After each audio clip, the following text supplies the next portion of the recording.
worthwhile to pay attention to separate groups where conversation has already started. A frightened imposter will probably try to hide behind other people's backs. That's all I know, your Celestial Lord.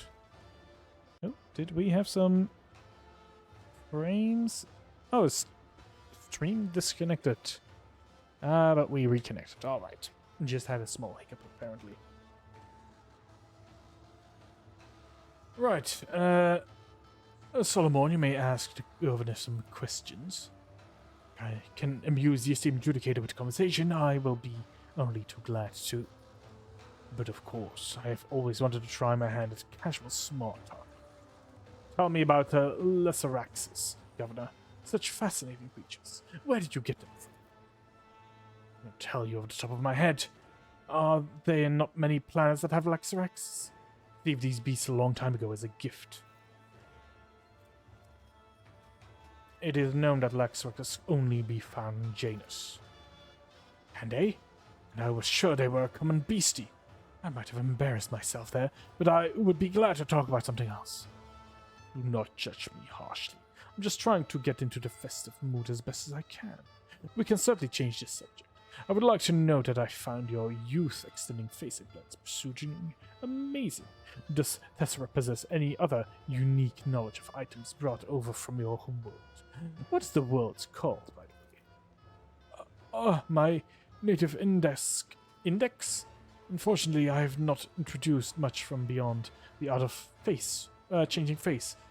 But perhaps the Celestial Lord has taken a liking to some of Ceri's original creations? A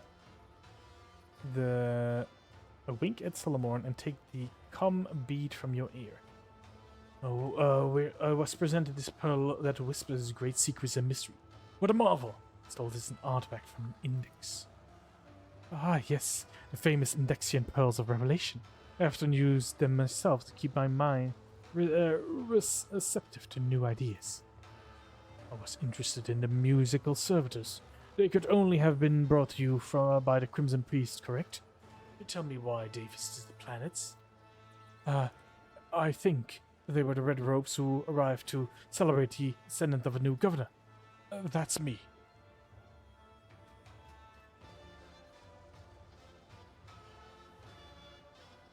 Your answers are rather reticent and tentative, Waldo, almost as if you are merely a chance bypasser and not a governor. My Celestial Lord, I ask that you do not insult me so.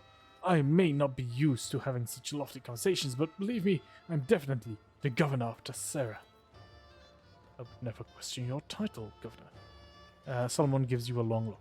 The rogue trader hardly wishes to offend you either. Thank you for the conversation, Governor. I have learned everything I wanted.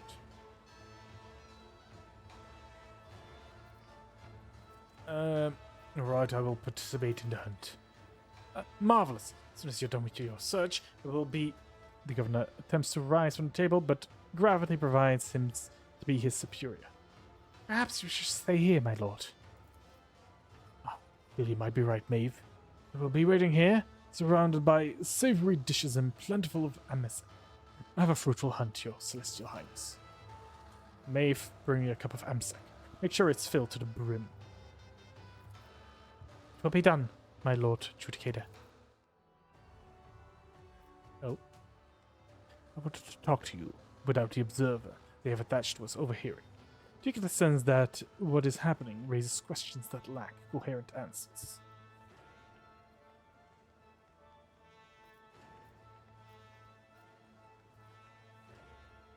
I am uneasy as well, on account of certain unusual circumstances. Which one in particular?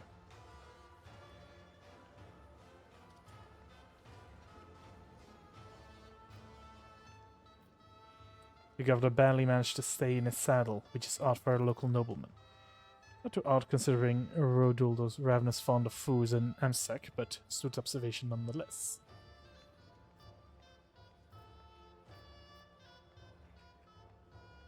The governor is not Tesserian, and yet he seems utterly clueless about what's happening outside this planet. Precisely. Either he has experienced so traumatic was to cause him to altogether lose his memory. We're being played for the fools. The sculptor, like Ruldo, is not local, but more importantly, he's a sanctioned psyker. Work with locally mined stones may be a harmless pursuit, or it may not be. In any event, the fact that the governor employs a psyker, a sorcerer who is working on his own project, is enough to raise a question. Remember the last mutant from the public execution? Something was off about him, as it wasn't just the physical deformities. Yes, mutation is a corruption that seldom leaves a person with a sound mind. But what that man spounded on the scaffold, and what he had done to himself, was beyond the pale. Governor's strange behavior, remarkably lavish gifts, the change in personality, and all of that just before our arrival. You were not wrong. In particular, I would like to note that the governor granted preferential treatment to our attendant. Perhaps he needs her unconditional trust to ensure that she does something or, on the contrary, remains uninvolved at the right moment. Have you seen the writing of that madman, Fault? Chronicles of the Fates? It's lunacy bordering on heresy. Not bordering. They are heresy writ large. That is not what troubles me. What troubles me is that the madman succeeded in publishing. The fact that there was a mutant attack during a public execution with no clear or evident cause. The attack is unlikely to have been planned. It looked too messy, shall we say. On the other hand, perhaps that's the best this Blackwater plant can do when it comes to plotting or scheming. The local beliefs. What is this trip about altering your destiny? The God Emperor alone knows how many difficult cults of him there are. No two planets worship him in quite the same way. Only a heretics would wax poetic about altering a fate that was ordained by the Emperor once and for all.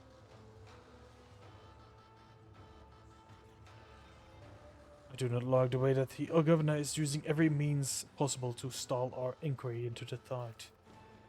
Indeed. First, one could mistake it for fancy, an attempt to appease to celestial guest. But the longer it goes on, the more apparent the criminal intents behind this stalling of inevitable it becomes. What's your conclusion? I have a theory, but I would like to hear your thoughts first, lest my opinion influences your reasoning.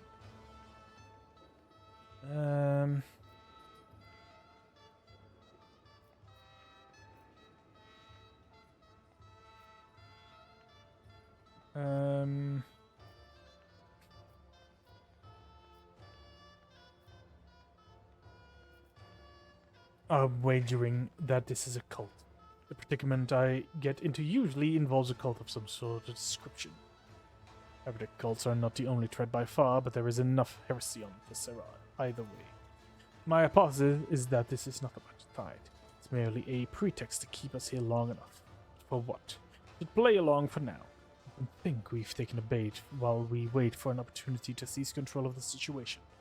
For that, we need to agree on a signal to launch a coordinated attack.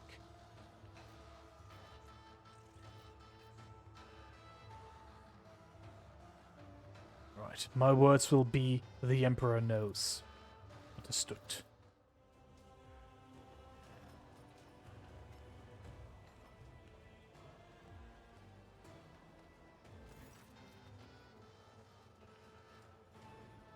Your MSEC, my lord. I haven't spilled a drop. Without a word, the Arbiter hurls the drink on the pavement. The splash of MSEC is like a scarlet wound upon a stone that has been polished by 1,000 souls. Oh, okay. Okay, so now I need to do what exactly? Let's see here. Hello? Down, Gar. Bad beast, very bad. I apologize, your celestial highness. How is your imposter hunt going? Oh, Gara?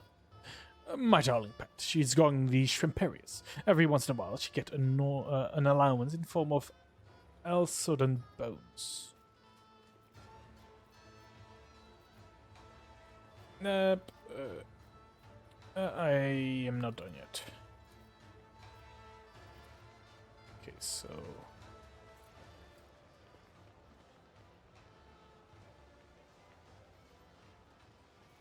So what do I do? I always have a backup plan.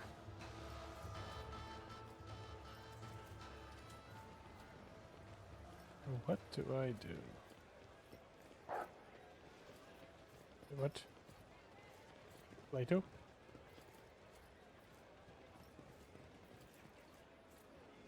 Okay, what do I do?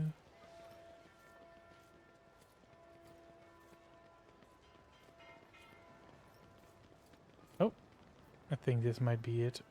I always keep Why? my Wait, options why is open. there goods here that I haven't seen before? Huh. Something to look at later. First, we deal with this. Lady in the golden mask, man in the jacket, and a finely dressed woman. Man in the jacket. Few nobles have gathered around an old man in a fine jacket. His eyes darts back and forth between them. Come from an honorable dynasty. You can't. He keeps trying to approach someone, but they all recoil from him as if he was a mere leper.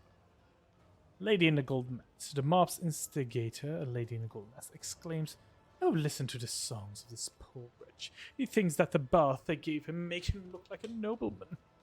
We ask that our celestial lord brand this peasant." Among the hush crowd, you single out a young woman in a half mask, a gorgeous dress who is washing entirely from the side. Just explain exactly what's going on here. Your Celestial Highness, we have exposed one of the impostors. There he is, the one in the jacket, still clinging to his facade. You ought to ban him quickly. My Celestial Lord, I'm begging you to listen to me. This man is a member of a noble family. He's being slandered. I'm going to look at this man. The old man is terrified. His hands are clutching an expensive cane bearing an intricate coat of arms. I am going to ask you. I'm just a commoner in a fancy dress, my lord. This man is my master. I know I'm supposed to be playing the part of a rich girl, but I've served many lords, you see, and Sir Thimius is the only one who treated his servants with gentleness. I want to protect him from these cruel people.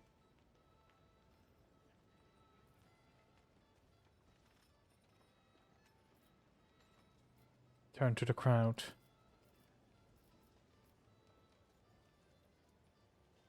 This man is a noble. I so intend on painting him otherwise.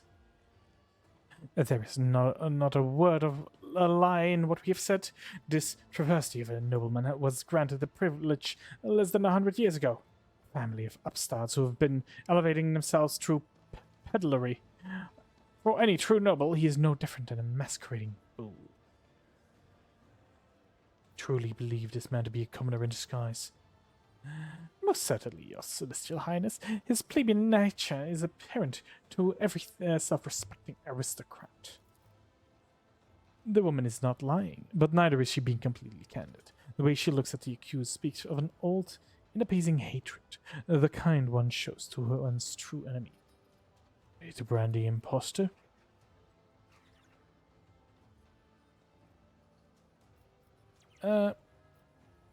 I shall place it against the woman in fine dress.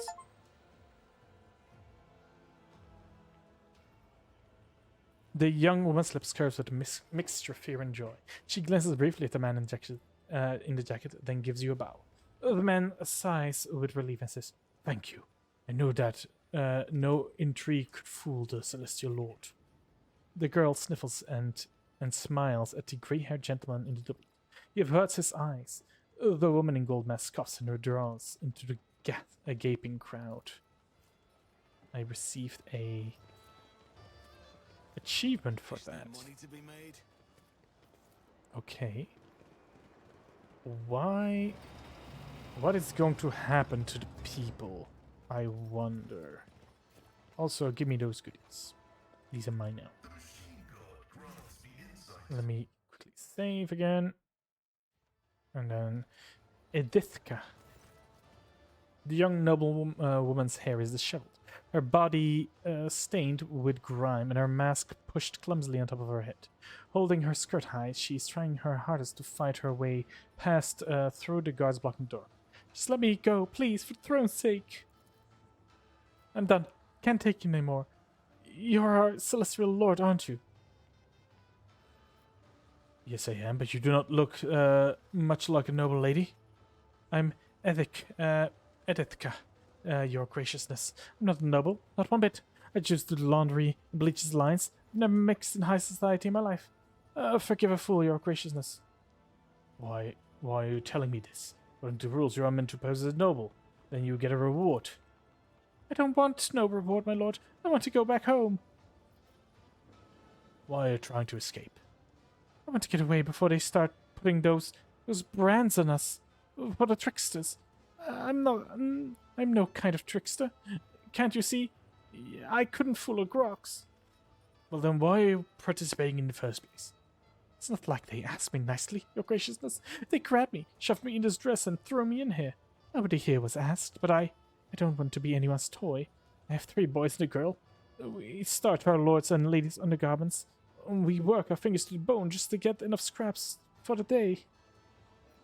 So what should I do with you?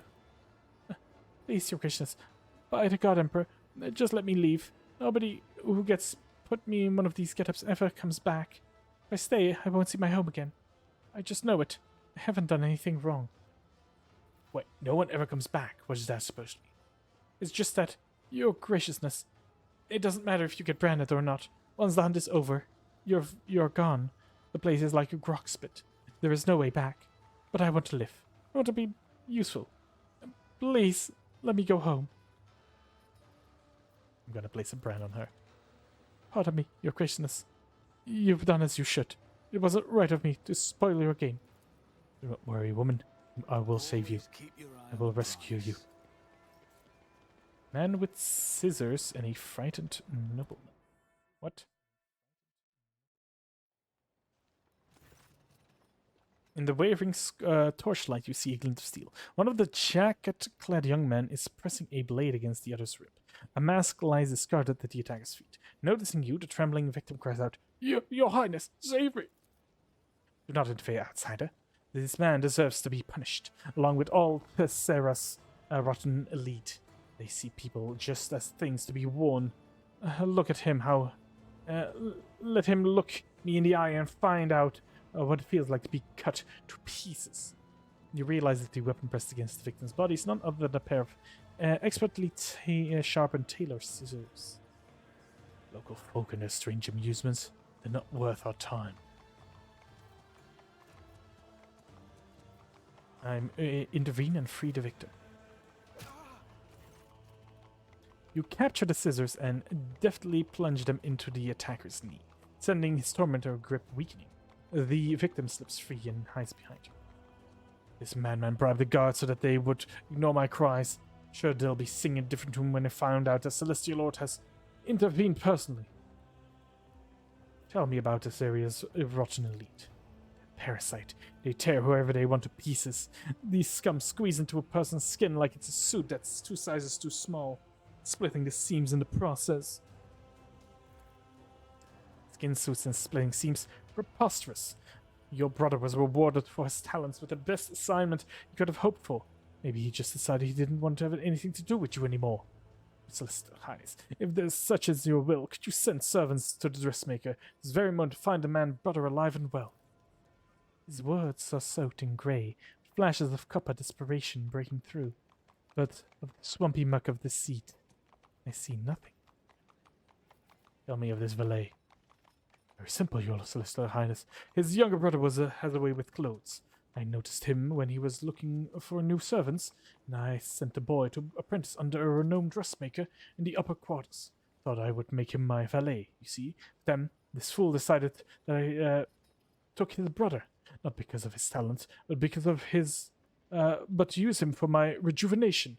Why would I even need a new face? I haven't even one on my own yet.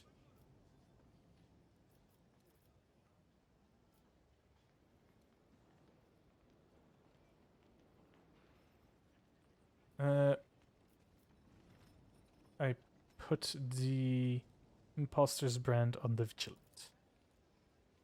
Play games all you want. My mission will not change. Thank you for the intervene, Your Celestial Highness. No one lays his hands on his heart and bows low to you. And as you step aside, the guards barrel towards us.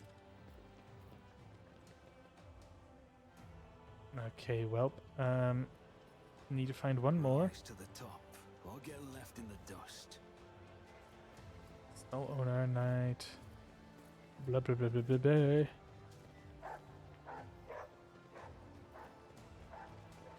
where the fuck are they? Syrian. Stall owner. Syrian knight. A young priest and an old priest. Do you have anything to say? Oh, yes, there is. Two men in clergy robes are bickering loud. The old of the pair is eating with great appetite, while the young one watches them in disgust. Your overindulgence is pure hypocrisy. True servant of fate would have abstained. A true servant of fate must keep his strength up so that he may offer the God Emperor not just words but deeds as well. Celestial Lords, how fortunate is your arrival. Only you can solve this conundrum and decide which one of us is a true clergyman of noble birth and who is the arrogant impostor. Let me look at the two priests. You notice the marked difference between the two builds of the quarreling men.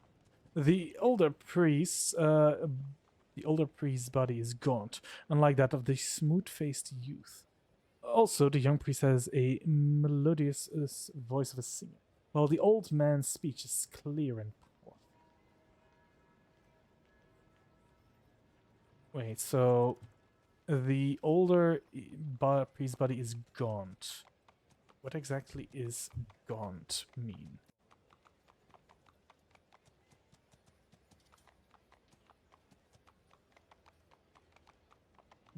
What? Lean, thin, meager, skimpy, poor, gaunt. Okay, so he is probably... Okay, I need to ask you a few questions in order to identify the imposter.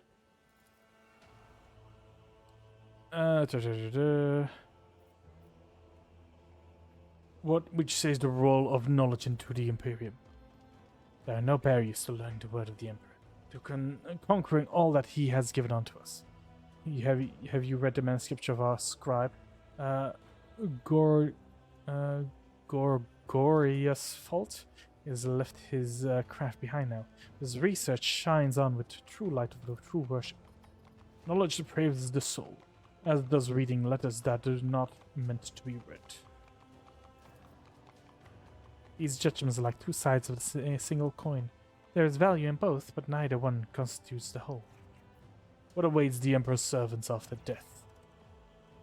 Both priests ponder the question a while. The older is first to speak up. They should serve faithfully. The Emperor shall preserve their soul in his halls. It is customary on Tassera to believe in sacred reincarnation. Thus the worthy may serve the Emperor for all eternity. You have encountered such variations of the God Emperor cult in your time. Have you ever heard of reincarnation after death? The religious teaching of such seems strange and exotic, even for a nondescript, half-forgotten planet like Tassera. What names are the warriors born from the blood of the Emperor's sons called? The heralds of the Celestial Master, gods among men. The Emperor's angels. They descend upon the lands to smite down his enemies. Okay, the old priest?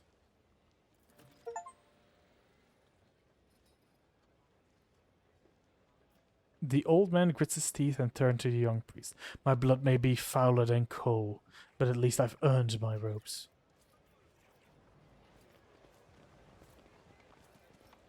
Keep your wits about you.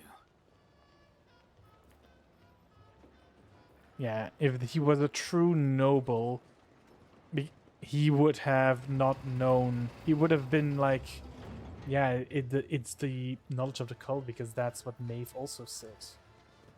And I did get an achievement. Oh, there. Here, you found all the imposters. Huzzah! Hey, I am amazing. So let's see what this goes into. Hello, Governor. Uh, they say people go missing after the imposter hunt. What do you make of this? Your Celestial Highness must have been listening to a lot of gossip. Who cares where the rabble goes afterwards? However, I can assure you that the victors are often sent into my personal service. We call it the highest fate. Today it will be up to you to choose of whom it should be bestowed. The governor is dragging out his words, as if he is not entirely sure of it himself, or is not telling you something. I've concluded my search. Delightful. I will immediately summon the court for the final, a celebratory of hypocrisy. Hypocrisy. Hypocrisy. And who knows, perhaps today one of the impostors shall be lucky enough to earn your favor. Most radiant ladies and noble lords, I hereby declare the impostor hunt officially over. The participants of our masquerade are already standing before you. Did you guess correct? Did you expose them all? Please don your oculars and have a good look. Not one noble was permitted to hunt the impostors this time, my lord. Still, knowing their penchant for such games, I suspect they try to make their guesses anyway, quietly amongst themselves.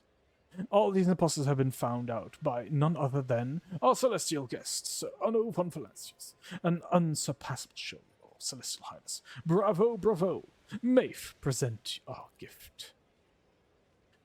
Your Celestial Highness, as an honorary guest of Tessera, would you like to say a few words of guidance to our beautiful world? Found a Tessertium mask.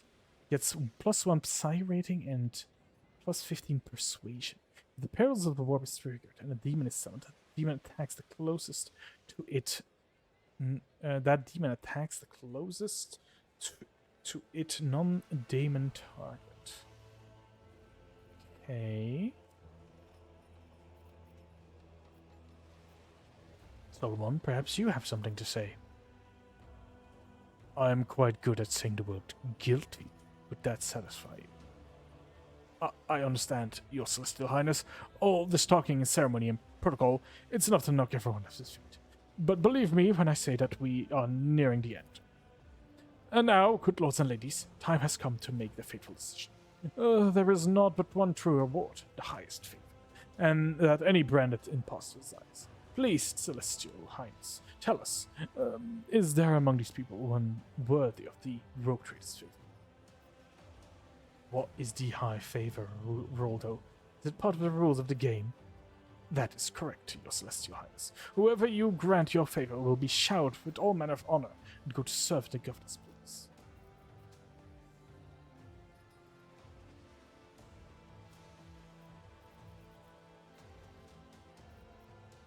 Right, the old priest. God Emperor protect you, my lord. The Emperor sees into our souls and keep us all on the true path.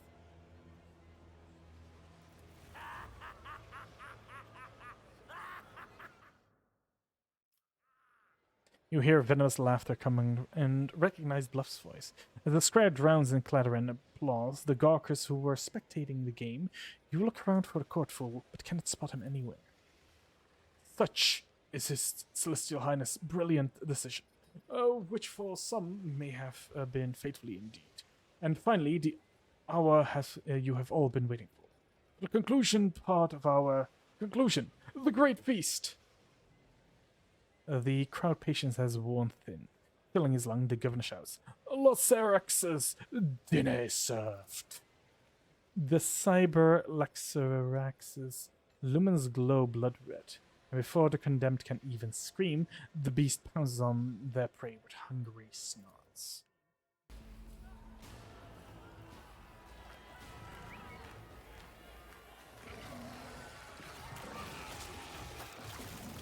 Oh. I've been branded. He tricks me. Gotta stop on the master. Maeve, help! Maeve, I'm sorry.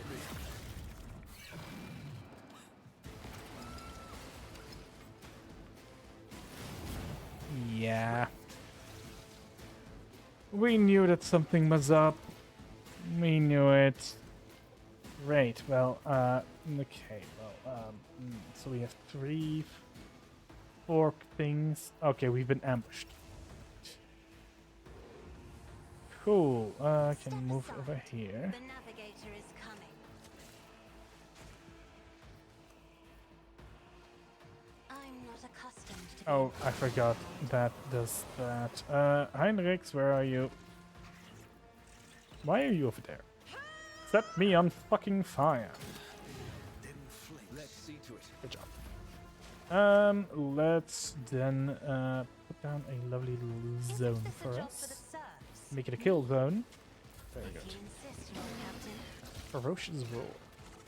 Dodge, motherfucker. Hey. Your eyes, or I'll open mine.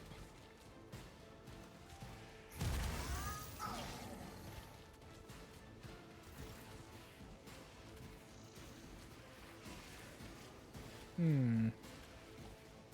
Can I move? The guilty will fall. Nah. No. That's good. Okay. We shot through the heart.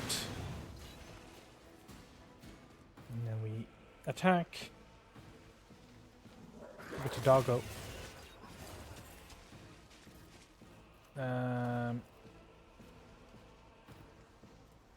Bite.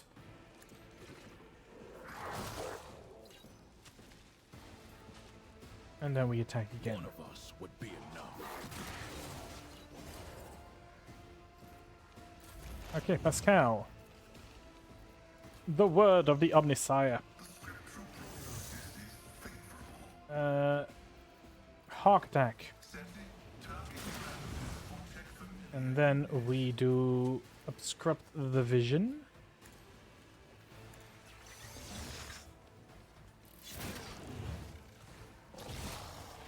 Ah, there it is. Do it again. Because if he misses, he has to attack his ally with a crit. It's surprisingly little.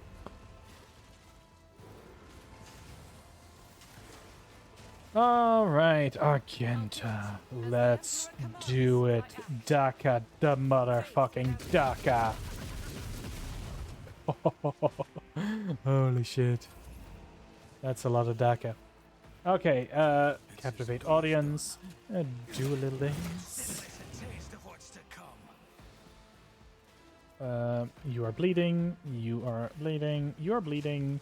Pain resonance. And then we do a where it hurts. And we I'll see to it. The best defense is a good offense. stab him. You know what? Let's just do this. Gotta make good use of these abilities. Twice before crossing me.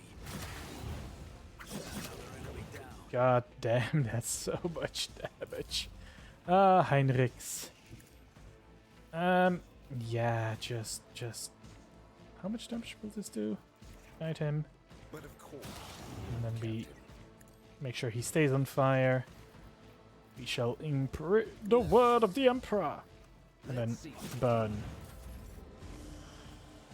Cool. Stare at him. And then we do... I am a navigator, not a servitor. Okay, just stare at him a little more. If you insist, Lord Captain. Solomon! Moving into position. Batgan! It won't take And then guide to attack. Later, we're undertaking. Oh, Glato. Bite. A little Let's more. test our skills. Later.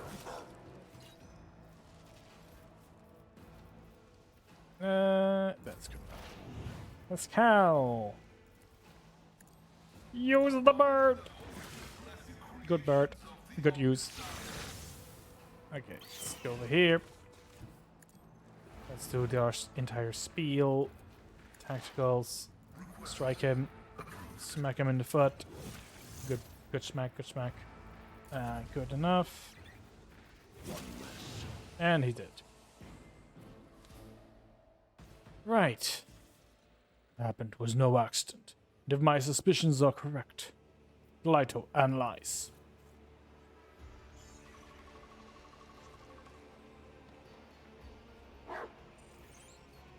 The dog's visor shimmers as it scans his skin with a mesh of array. Finally, there is a metallic click and a descending hum of cooling servo motors. The protector's augmentics respond with a soft buzz. Data brand. The court fool has put it on me when he shook my hand. And then the lesser axes attacked anyone who had been marked. However, the beasts were not at all eager to tear you apart. It appears you are wanted alive, without my protection. Oh God, Emperor, forgive and protect his soul. Forgive and protect. Rualdo mentioned something before being branded before he died. Can you scan him too, Solomon? The Master's command Glyto directs his scan ray to the dead man's severed hand and has somehow avoided being reduced to shreds along with the rest of the body. Rualdo was branded too. He couldn't have known, or else he would not have doomed himself like that. Assume it's likely the work of that buffoon. The only question is whether he was acting on his own accord, or at that behest of someone more important. Whose souls are you praying for, Maeve? My brother's, my lord. I had a feeling he wasn't acting himself lately. If I had known he had fallen in with scoundrels, I would have found them and strangled them with my own hand. What reason could your brother have wanted to get Arbiter's blood on his hands? It was a mystery to me too, my celestial lord. Think about it and I cannot even imagine why. But lately it's like he's not himself. He keeps muttering these awful rhymes about blood and fate. Like he's waiting for something. Just can't understand what. Rolder called your name before he died. I had no idea what's going on. I'm so confused. Is this just a horrible nightmare? Could it be that I'm dreaming? For a second here, I thought... Oh, sorry. It's impossible. You thought what? I thought it was my brother calling my name. Not Lord Roldo. But Dean wasn't there. Meaning I was just imagining it in my fright. Maeve put a handkerchief through her mouth and grew pale. Most likely recalling the grotesque sight of the governor's violent nights. So who is to be considered the governor now? If only I knew, my celestial lord. If only I knew. How do I know I can trust you, Maeve? Swear by the Emperor himself, I am unblemished before you in spirit and thought. That is what any cornered heretic would swear to try and save their life. But I already had nothing to do with any of this, my lord. All I was told to was to entertain celestial guests and chaperone them to the castle for talks. And instead, you just gore and death everywhere. Take us to the castle. I hear and obey, my celestial lord. Please. Maeve breaks off as Solomon walks by, brushing past her with his shoulder before examining the elevator with a fault-finding eye. Not daring to speak again, the young one makes a gesture of invitation and steps into the platform herself. No sooner have you stepped onto the elevator than a short metallic clang comes from somewhere above you. Oh, I see.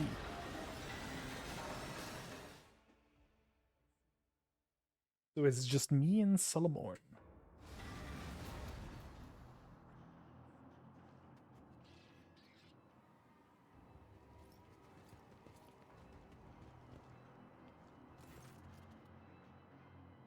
I hope you enjoyed my bloodthirsty menagerie.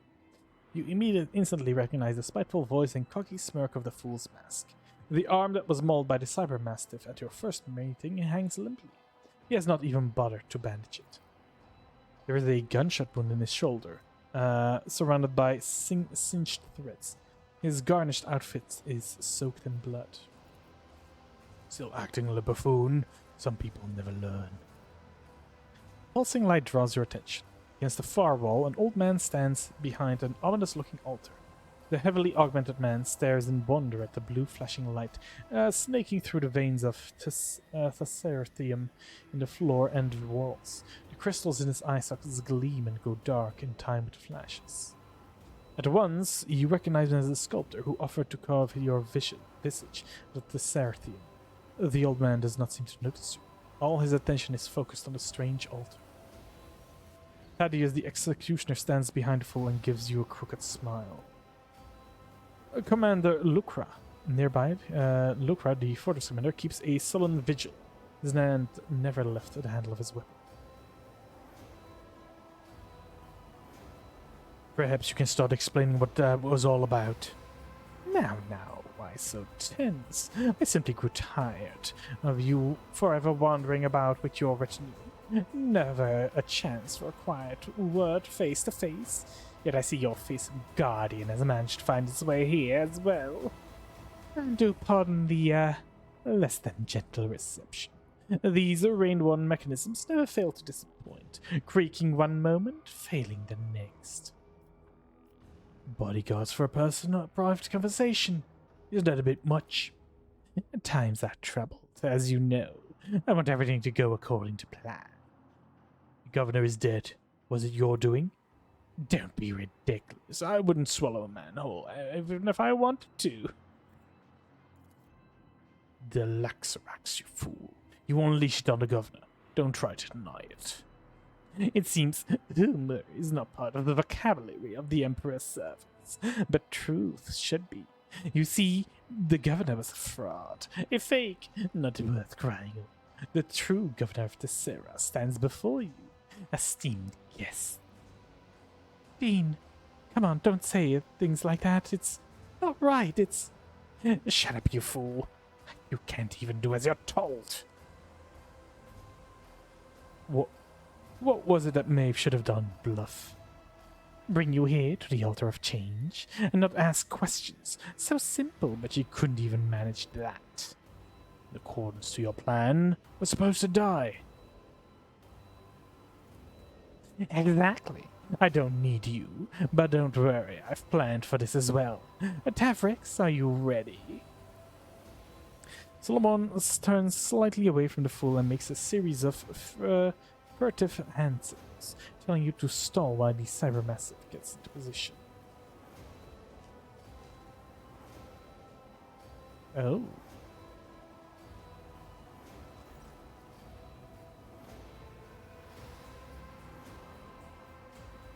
This area is not your home world, is that right?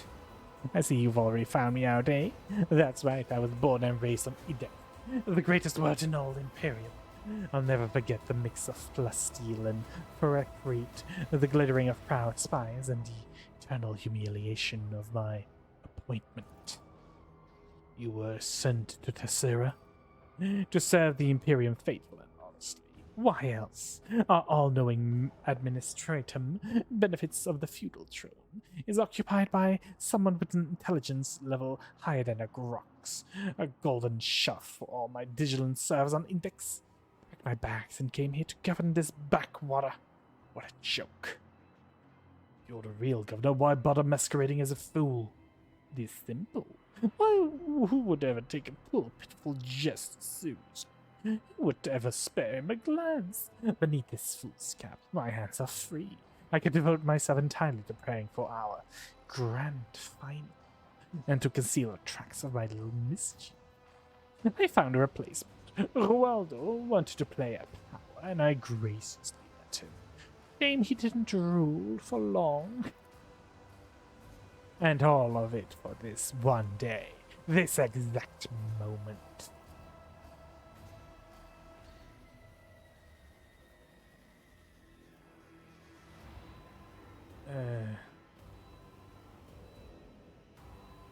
Your scribe Gorgorius Fault left some intricate notes behind. In them, he planned to be describing the switching of bodies. Is this part of your plan? You are perceptive, aren't you?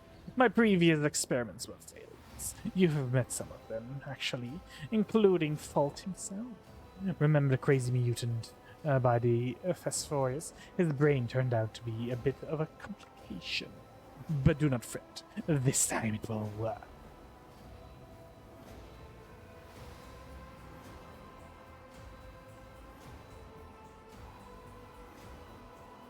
What is the Altar of Change?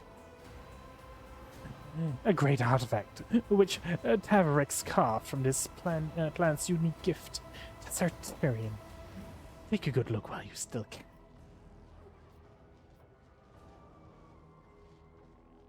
Governor, fool, perhaps you're just a madman, Bluff. Do I have to be any one of those things? Bluff ignores the Arbiter, his gaze fixed on Maeve, more especially on the necklace on her neck. Lovely piece, isn't it? You see Solomon's hand signal out in the corner of your eye. Glyto leaps, but does not reach the fool. The Psyker moves at the same time. A flash of light, and everything goes dark.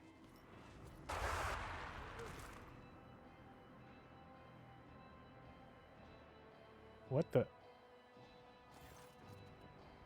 You are surrounded by the smell of old rust. The darkness reluctantly retreats. The pain comes first, throbbing in your head, and then the metallic taste in your mouth. You feel the hard floor, chafing your stinging cheek. Maeve's necklace is more than a pretty bauble, I take it. Much more. You see, with the right knowledge, the right tools, and such complex rituals, people can transform a single dirty blue pebble from the depths of Tessera into something truly special. However, it's a bit late for you to do anything with that information. I'm going to look around. You see Bluff through the bars of the cage, and the mocking smile on his sinister mask seems to grow even broader. Check out the light. Maeve, as white as a sheet, with a dark abrasion on her face, weeps quietly. She stands stock still beside the pool. There are markings on the floor at your feet. Crockett's circle bordered by unholy symbols. Love is standing at the center of an identical circle. You hear a quiet, measuring, scraping sound, and an old man muttering coming from the depths of the hall. Few words you manage to catch sound nothing like Gothic. "Rogue traitor, can you hear me?" You turn to the voice. Solomon is trapped in one of the side cells. Apart from the bleeding bruise on his forehead, he appears unharmed. "Solomon, are you alright?" "I'm fine." You look over to where Solomon indicates. Glyto lies motionless in the middle of the room. Judging by the flickering lumens on his implants, the dog is still alive. "Dare you attack me? I'm a rogue trader." "Enough chit-chat. Tavrix, begin." Wheezing irrespirately, the old man in the Tessertium eyes spew a torrent of unholy words from his toothless mouth. In response, the marking beneath your cane seems to inhale and begin to glow with light. May's gaze leaps from you to Bluff in alarm. Her reddened eyes widen as she realizes what is happening. "Dean, stop!" Her slight form crashes into the fool, pushing him out of the circle, the center of the circle.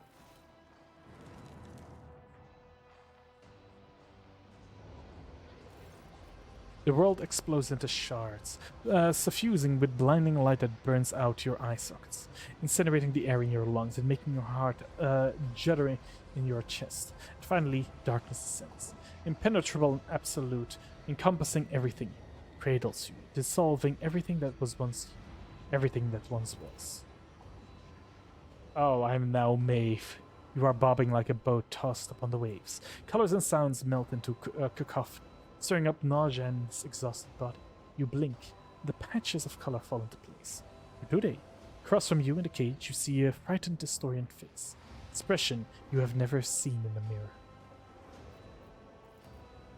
At your feet lies the gaudy mask that had fallen from the fool's face, covering his wrinkled visage with both hands. The ugly and enraged governor of the Tessera rises hastily on trembling legs. "Caesar! Seize Maeve!" The guards take a heavy step in your direction. The look on his face promises nothing pleasant. "Solomon, now!" A sweet, melodious voice rings out. Not yours. "Glyto, attack!" Your head swims, and through the haze you recognize the figure of a guard coming closer and closer, with no sign of stopping. Your gaze sweeps over the room, searching for a way out, for a solution, until somewhere at the periphery of your vision, you notice a streak of scarlet. It is the Cybermastiff's visor lighting up, giving you a chance to run.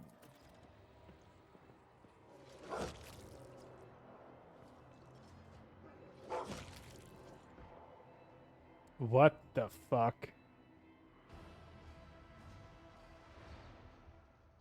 Okay, well, I am now a woman. Your mind is a loose shard, cast out into nothing, screaming in the voice of thousands of lives. Are they your lives, or do they belong to another?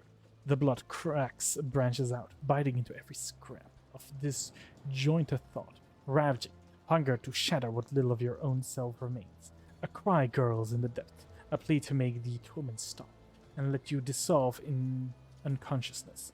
But something has sunk its claws into you, keeping you in place, fusing your back together piece by piece, methodically and tortuously. Continues to sewer the shreds of your identity to the threat of existence in an attempt to outpace all-consuming void. Your memories of the last several minutes are incoherent and painful. The flashes of sorcery, the leap into the unknown. Solomon shouting something. He gave Glyto an order. But what order was it? Any attempt to process what happened only pulls you deeper into unconsciousness. You are wrenched suddenly out of oblivion by a blunt, merciless bite. You try to breathe and you hear your own ragged wheeze. You gradually return to you, and an angry horse head emerges from the mist. You are back, alive. I try to push. I have 10 strength. I try to push the horse away. I fail. I focus my gaze. Slowly, you begin to put together a sordid image. Everything around you is brown and disgusting. Hay, wood, blood, dirt, horse. The trapdoor you jump down has led you to a stable. Stable is placed for peasants, not sovereigns, but somewhere your body remembers the scent of poverty. Your consciousness expands heavily, like sick lungs. You remember a large basket, bundles of food clutched in your hand, and the grateful smiles of the hungry. Feel your body. Your hands find something on your chest, something so cold it burns your fingers. For a moment, you think that it is the real shard of your will lost in the flow. It turns out to be nothing than the Tessertium necklace. As you look at it, the crystal stares back at you with its still blue eyes. The fool's wrinkled face suddenly emerges in the reflection. His gloating voice seems to be hanging on the edge of your awareness. The body remembers pain and electrified air. Something bad. I shout. Your shout is as thin as a death cry, and unbearably shrill. Still, it is just strong enough to make the creature stop trying to bite you and back off. Memories that are not your own tear into your mind. Replacing your thought, it occurs to you that someone else used to scare all the monsters away. Big Brother. So funny and always smiling. With some effort you manage to force his gentle face out of your head. Roll to the side. Your muscles cramp in bitter agony. Swear you hear the gnashing of bones and the wails of stretched stones. The reward for your suffering is a clumsily turn to one side, and then your strength leaves you once more. I rise to my feet. You sway as if from sickness. All your limbs feel impossibly frail. Scrawny legs, frail arms, these do not belong to you. This is the costume, and it is not yours. It does not fit your status. It's the wrong size. It still carries greasy traces of its former owner inside. You are overcome with the urge to tear off your flesh and throw it away like a worn glove. You gather your will and repress the desire to peel all the skin off. The mad impulse recedes. The memory that lingers in his body may yet prove useful. To complete the picture, you have no choice but to look into the nearby water to throw out at your reflection. The familiar features, some unnatural force has dragged you out of your body and into that of Maeve. Roll those lady in waiting. Now that you have spent some time in the stable, you feel a little bit more accustomed to your new limbs. But where is your own mortal shell? Find my body. Rummage through the scrap. And I will investigate the waste. I take the arm. I take up a pitchfork. I step away from the heap.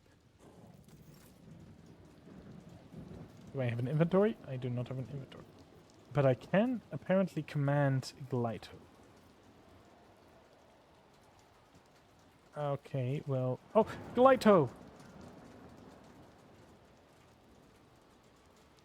Oh no. I can't climb over the gate. Oh.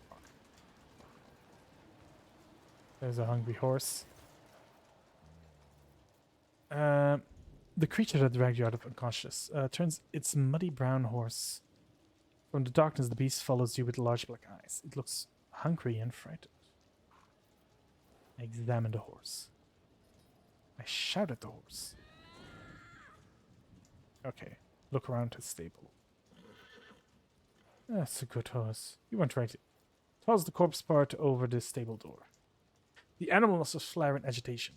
Pause for a second, watching the arms trajectory, then thrusts after the treat with a rumble. Go get it. Go get the food. Go get the food. Good boy. You let the horse, you little wrench, skin you alive. I call for help. You see your new reflection in the blade of the cleaver. There is no way out. At least this foray into the life of the Syrian peasantry has been... Oh dear, excuse me. At least this foray into the life of the Syrian peasantry has been a short.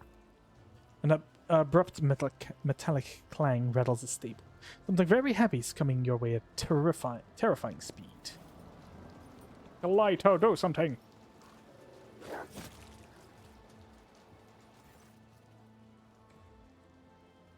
The cleaver, raised for a strike, falls from the man's hand as he screams, assailed by a whirlwind of fangs, fur, and metal. Having emerged from the gloom, the cybermastiff does not give the stable hand even a single chance. After ripping out part of his spine, the beast spits out the corpse and looks at you. Good boy, Glido. You notice a dent in one of the cybermastiff's implants. It's taken a beating. Hard to say whether he's received an injury at the time of your capture or during his escape from the castle. Glyto stares at you for a while, then barks and turns to scan the area. He is clearly awaiting for orders. A cybermastiff listens only to his arbiter master. The fact that Glyto is here means Solomon has ordered him to follow you through the trapdoor. The arbiter must have adjusted Glyto's priorities to have him guard you. Yay! I have a dog. I have a dog. I have... No, wonderful.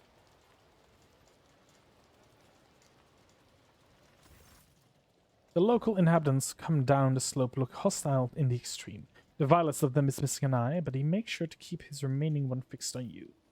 Hey, Poppy, where'd you get the dress? You know, my bride-to-be would love to wear a dress like that on her wedding day. Would you lend it to her?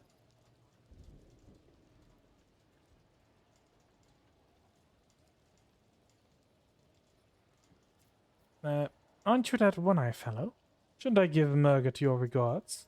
She's waiting for me up ahead. You watch the bandits' leader expression slowly shift from confusion to barely concealed terror. You heard a story about Margaret from the court. Damn it! Give her this! To making a rude gesture, the man turns and steps aside. Bandits let you pass, having seamlessly lost interest in you. Hehehe. Ah, member. A lot of rabble here. Rabble. Okay, where do I go? Okay, I can get up here. Something for Glider to do up here. You've melted. Oh, dear. Oh, I have so many injuries. Not your body. These are not your muscles. This is not your skin. Only your mind is still yours, but for how long? Cannot use psychic powers. I am staggered, I am disrupted, and I am perplexed. Lito, do something. Thank you, Glido.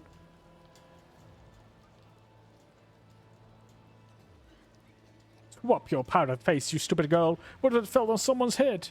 We spent a whole day hooking up that thing. Now we're gonna do it all over again. Get out of here before you break something else. Alright, well, let's do that.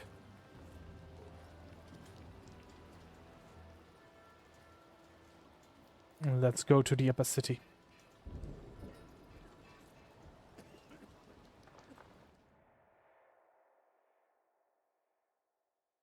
You know, when I started this session, I had no idea that this was gonna be this interesting.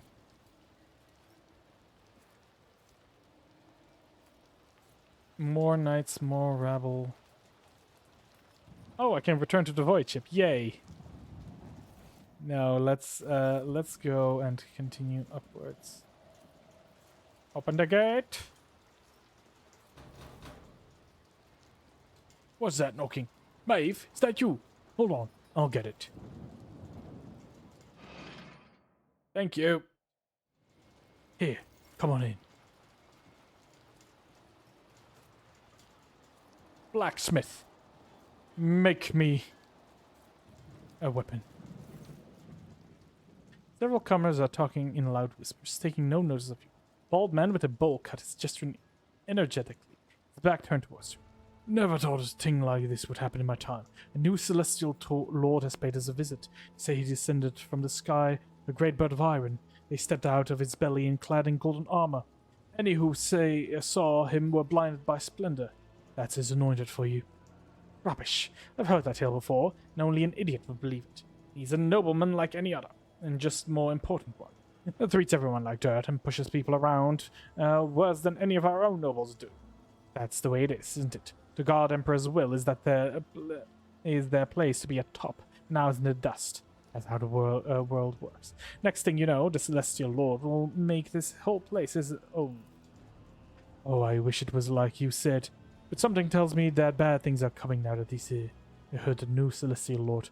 Wait, look, that's Maeve over there. She served the Celestial Lord herself. She can tell us all about it. Hey, Maeve! You want me to tell about the Celestial Lord? Well, do I know a thing or two? I was told has accepted the key to Cicera from the Cool Sands himself. He didn't shun the fool, he didn't beat him. So gracious. Oh, peace, don't go telling me.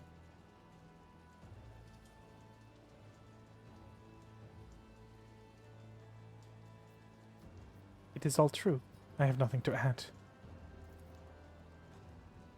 Have you heard about the mutant disaster? Everyone wanted to blame the commander or the executioner. Celestial Lord inferred and was merciful. It was like I'm telling you, wasn't it? It is just like you said. Maeve, you got close to him. Anyone else here? How did he treat you? Yeah, Maeve, tell us. What's it like being around one of the God Emperor's anointed?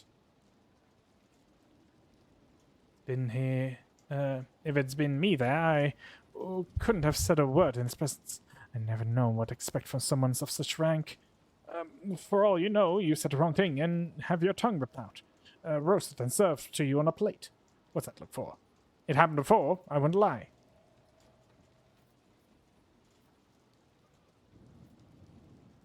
Celestial Lord was amicable and kind to me. Just a quick glance. Just to walk on the same ground he stepped on. If we had rulers like that, we could all breathe more freely. Why can't they make mercy their new custom, instead of wearing these suit-arms faces? Oh, you have to hear about Lord Grimley's new wife. Yes, I must learn about the wife. Where am I? Where am I going? Okay, so... up this way. Knights... Knights... Rebel, rebel, rebel... There! My friends!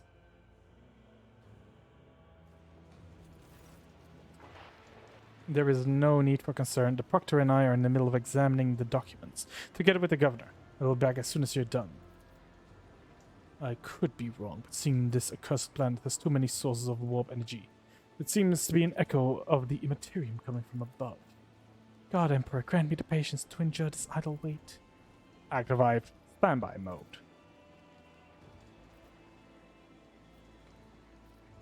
At last, I found you. I need your help. Take no notice of you first, but after a moment, one by one, they turn their gaze to you. Silence falls over the street. Warp emanation. Strong ones at that. Sorcery at work. For our very eyes. These colors, it is as though they've been copied from those I usually see around the Lord Captain.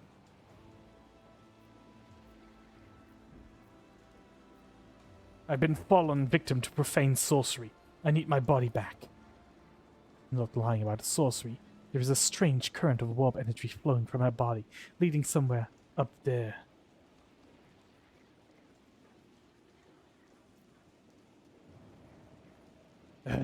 I am Sir Anno von Valencius, heir to Theodora von Valencius, who perished in the cause of Kunrad's voidless treachery. What else besides dredge up from my past to make you believe me?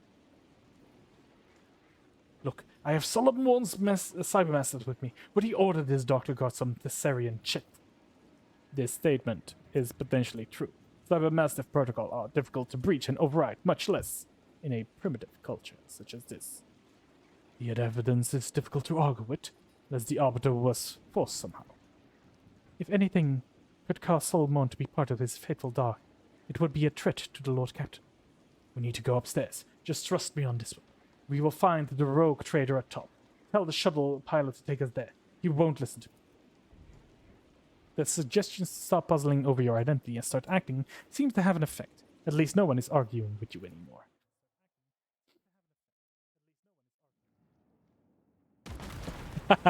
Oh, hell yeah. When the dust clears, you see a familiar hall. From the shadows, the jester's eyes spark with malice as they meet yours. Behind him stands a cage, in which you, or rather your body, is sitting. Your face is washed with tears, your lip is split, and a vox lies next to you. In another cage, to the side stands Solomon, glaring through the bars at the true governor of the Sarah. Upon seeing you and Glyto, the proctor straightens. It seems he was waiting for your return. Without taking an intent gaze off you, he gives you a slow nod. He is ready to fight. How did you... The elevator! Damn it! Why did you have to make this commotion? Why couldn't you have just sit in your cage out of the way and wait for the ritual to be complete? Tavrisk, move! The ritual is nearly complete, Lord. The altar of change is ready to irrevocably switch the threads of fate. Emperor knows I was trying to give you a chance. Oh, very generously. Allow me to repay you in kind. If you leave now, you may live out the rest of your life on this planet as that dunce of a woman. Oh wait, I've changed my... The metal of the cage emits a piteous screech as Solomon slams his entire weight against the bars.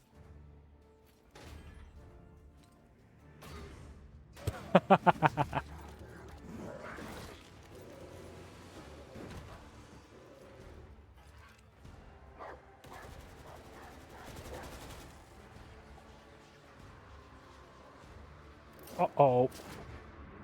Grenade! Please tell me I swap back.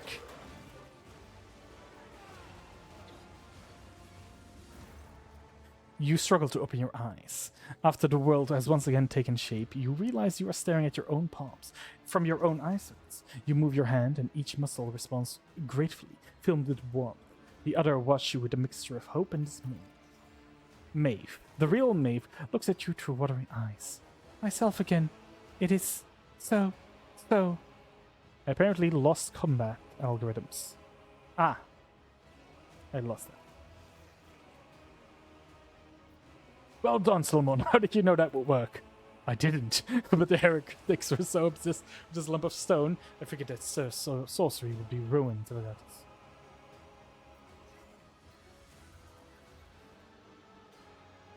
Governor Roldo, for the crimes of stealing my body from me, practicing heresy, and all-round monstrous, you are hereby sentenced to death. Attack! Dare you order anyone around in my own palace? Tavrisk, do it!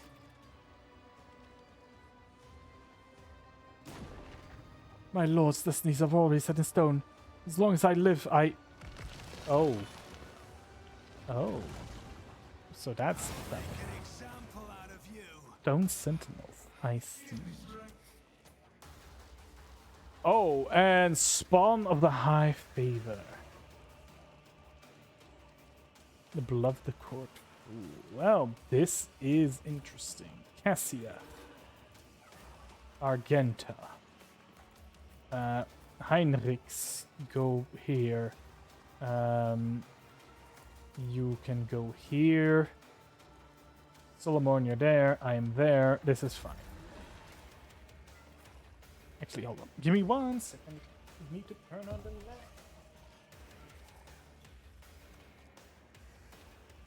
Barely even see what fucking keys I'm pressing on my keyboard. There we go. More light for me to see. Alright. Gaze upon the enemy. Isn't this a job for the serfs? Red sickle of the moon, but you grant me one last boon. Death has come for you. What? Eh? Oh, at gunpoint. Last creature that deals damage to Bluff, the Stone Sentinel or Travis becomes Bluff's priority. If the creature is unconscious, a random enemy will become... Oh. Well, that's not good. That's not good at all. I'm not accustomed to being ordered around. You know what? Heinrichs, do the thing. I just wanna set the world on fire. Let's just I am a navigator, get some of these not a corrupted servitor. guards. For one round, yes, let's Me, do this. if you insist, Lord Captain. Scorn the pain. Solomon! Okay, shotgun. Shotgun to the face. Shotgun to the face. Revel in Slaughter. Because we can. We do a bite on this guy. Would be enough. Very nice. We are then going to do this again. Nice. You missed. You missed. Ow. That hit.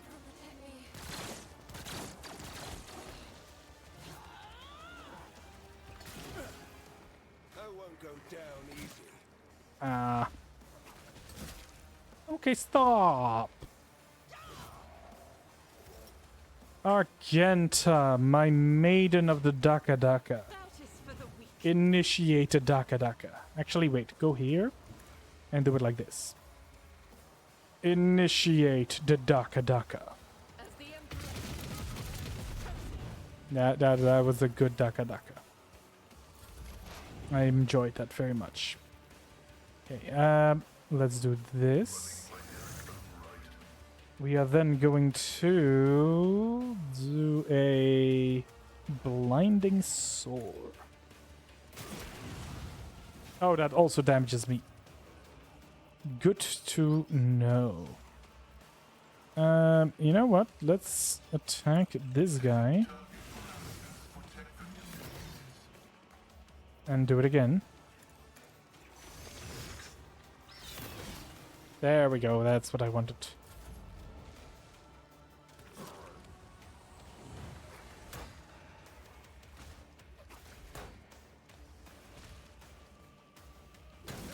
Ah. Perpetrators are made of plasteel. I bring the punishment takes its due. On it. Reckless abandon. Let's do captive audience. I'm gonna take one step forward. And then I do a little dance.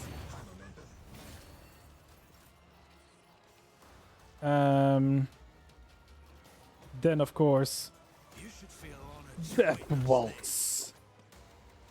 The best defense is a good offense. I'm done with this one.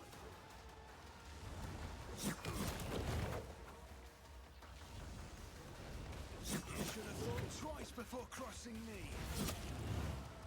There we go. Add another stab. Do a jump. The best defense is a good offense. Let's hit him where it hurts. I was so close. So close to going down. Heinrichs, can you, I don't know, shoot this guy? Ah, that's very... Wait, you can set him on fire. I'm so tired of you all. Just die already. That's so difficult. Yes, yes it is. They're in breach. Wish is mine to grant. Let's do a couple of cleaves. Another one. For the throne's glory. And let's set this thing on fire. Cassia, look funny at people, as always. Isn't this a shame the navigators Oh, cool, there were more up there. And then we You know what? I can't see them. Me, another The skill fur does. painted black. Neat. Actually, Pascal, In the name of do your House thing. Orthelio, I shall prevail.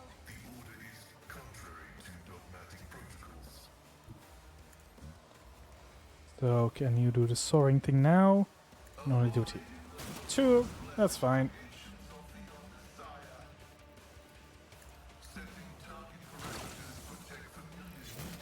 Yep, that one's dead.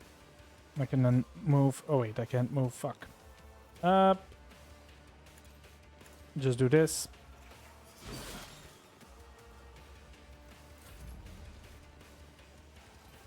Good enough. Cassia. You know what, Solomon? You can shoot again. Accepted. Perfect. Ah, the sculptor is still there. That's going to be my next target. Shoot again. Then Gaito can go for Glato. Keep. Don't know why I go Gaito. Glato. Glay. Let's test our skills, Glato. Exactly. Glato, do the thing.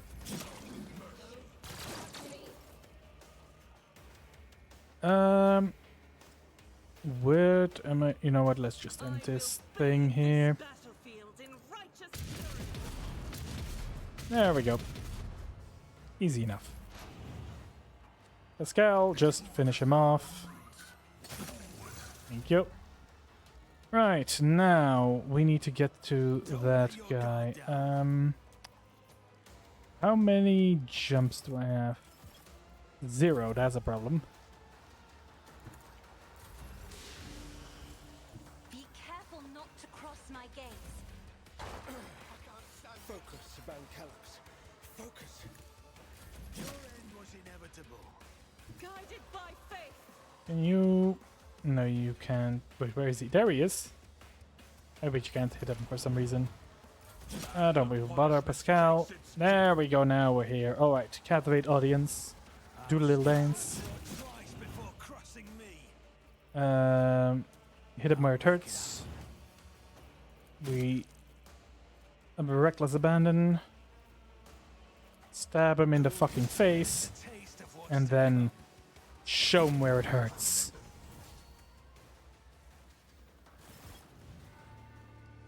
In the ensuing silence, a gargling snicker becomes clearly audible. 1, 2, 3, 4, 5. I see our guest is too alive. 5, 4, 3, 2, 1. Start the gutting, start the fun. The ugly shamble that is Roldo's face dissolves into a semblance of a smile. Cease your innate muttering. You may open your mouth when you are asked a question.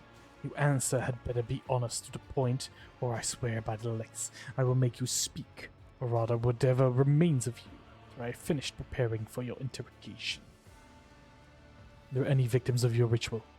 That survived? No. I did not count it dead.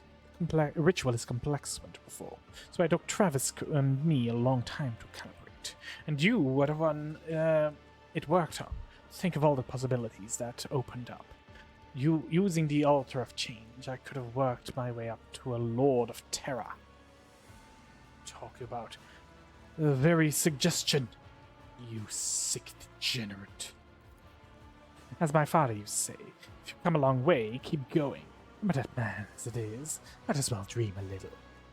Be silent, heretic, or you'll find yourself washing away your blasphemy with tears of blood till the pain makes you beg the Emperor for death.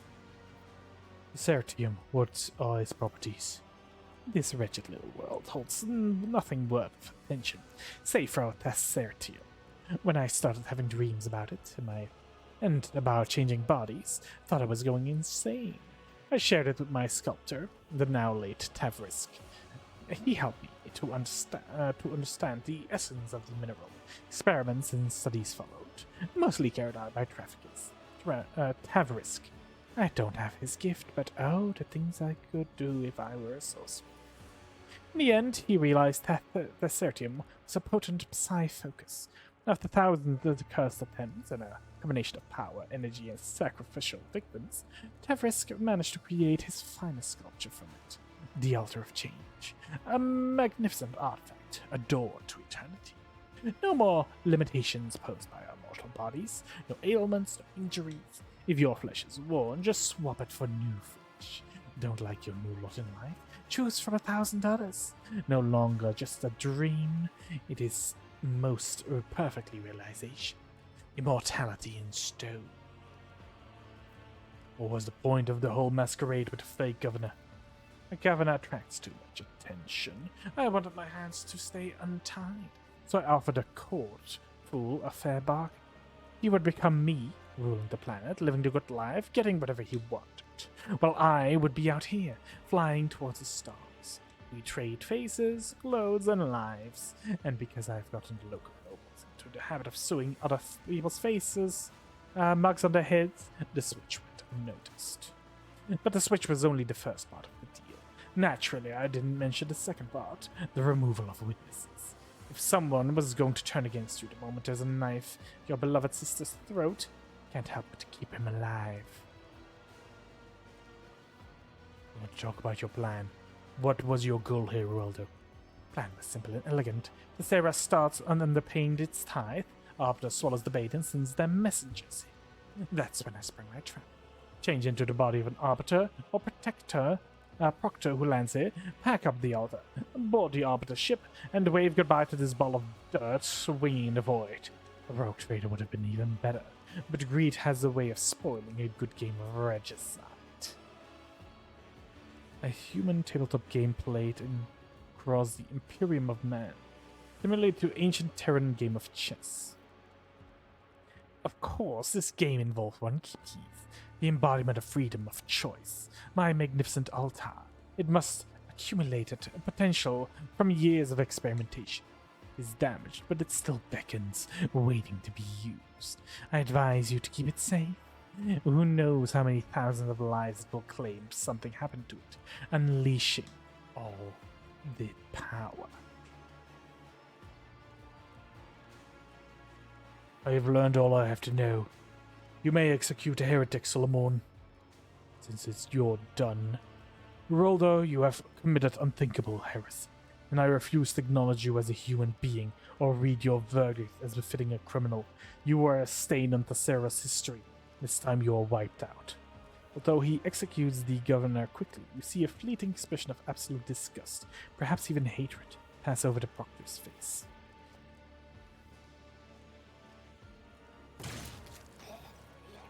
Maves opens her eyes and immediately jumps to her feet at the sight of the bleed corpse. She clenches her hands on her chest. Her eyes well up. He was not your brother, Maeve. The young woman nods meekly, and a single tear runs down her cheek. Her voice is hollow when she speaks. You're right. He was the one who doomed him. Found anything, Solomon? Yes. The data slate of the shipment chronicles that they spent so much time vainly searching. According to the records, the time period is 1 Theran decade, and a quota prescribed in 1,000 cargo units. The governor withheld 100 units for each of the 5 most recent shipments. That means this world has no actually difficulty regularly supplying its tribute. You can consider the matter settled. Deciding what to do with the Tessertium is far more important. It is a resource we cannot afford to ignore. I propose to destroying all Tessertium already mined, as well as the deposit. The probability that the material itself is the source of corruption is too high. It would take years of research by the Adeptus telepathic to prove it's safe for the souls of the sanctioned. Years that Coronas does not have, even if the local adept had funds to spare. Allowing an abomination like that to exist is against the lex. As for the assigned decree of Tesser's corruption on signing its fate, the law prescribed leaving this to the judgment of the world's owner, that is, the administrator. Agree. Anything even remotely connected to heresy that was committed here must be destroyed down to the last fragment, and to the last participant.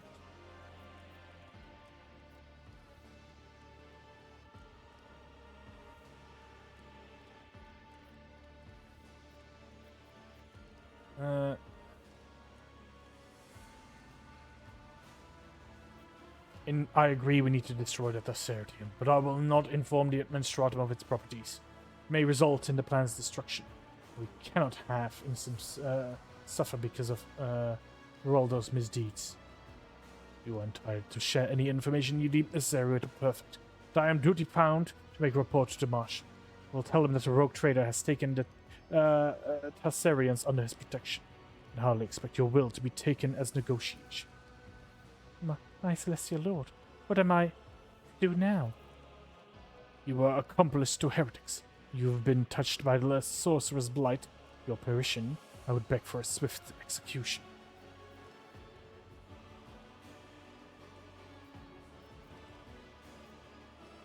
What can you do? I can brew recaf. You can do sweet with foam or of cream, or strong with special spice. I can dance. I can sing. I carry strolls and data slates. You're coming with me. Thank you, my celestial lord. You are my savior. You're going to trust a heretic with brewing your recaf?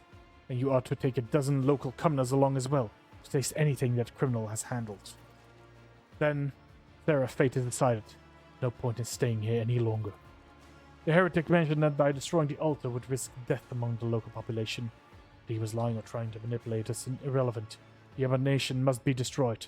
As for any casualties, the Emperor will know his own.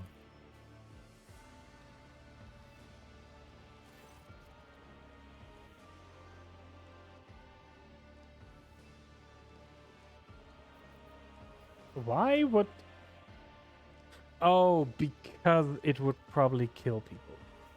Liquid fire of my ship orbital cannons will raise the palace to ground before this cursed artifact can corrupt another soul. As you look upon the altar, the ringing in your ears intensifies for a moment, rupturing your eardrums. The altar roars, threatening, promising to take thousands more with it. But you are deaf to its pitiful threats. Lord Captain, do you read? The Shuttle Pirate reports the rescue operation, and forces are on your way. What is your status? Are you alive? Come in. I am alive, Vigis. Prepare to depart. Copy, my Lord Captain. A moment of ringing silence, and then thousands of shards pierce your mind. A familiar voice calls around your thoughts and drowning them out. Are you leaving without even considering me, child? Without even asking yourself how such a vivid soul managed to remain intact after wandering in the darkness embrace and donning another guise? Such rare luck for a mortal. In an icy silence, you are struck with a series of incredible lifelike recollections. You are not alone. You never were. It was always there in your shadow, in your blood, inside you. Yes, Sir Anno, this luck is named Edge of Daybreak. Had it not been for my sleepless gaze, your mind would have long since joined the mournful host of those who are no more. It was I who kept it whole and unharmed, for I would not allow such a radiant destiny to fall upon such absurdity. But at times I do wonder, is it worth of my protection? I need no protection, demon. People are stronger than you think. Naivete is a bold luxury. It is not time to face the truth, child. The threats of fate will not obey your desire alone, but I can help you grasp them once you are ready. Thankfully, I am generous. I give my chosen children time to understand. After all, human souls are so fragile, and their time is so fleeting. Success is the only outcome I accept. Well, that was something, right? Okay, what can I get? Terrifying Strike, no, I don't like that. That's for ranged or psychic.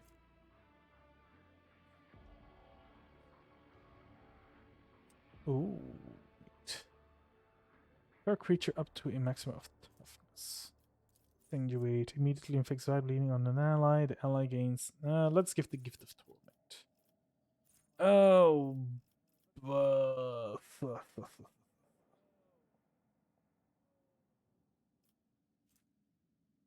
right. Fires of the Forge. Persistence of the. No, wait. You know what? Wasn't there like a chain weapon expert? think I'll take that. I am tempted to use chainswords with this. Although I don't have a chainsword at the moment. Dodge reduction, the chainsword. Oh, this is a power sword, right. I should have taken a different one. Noble sword.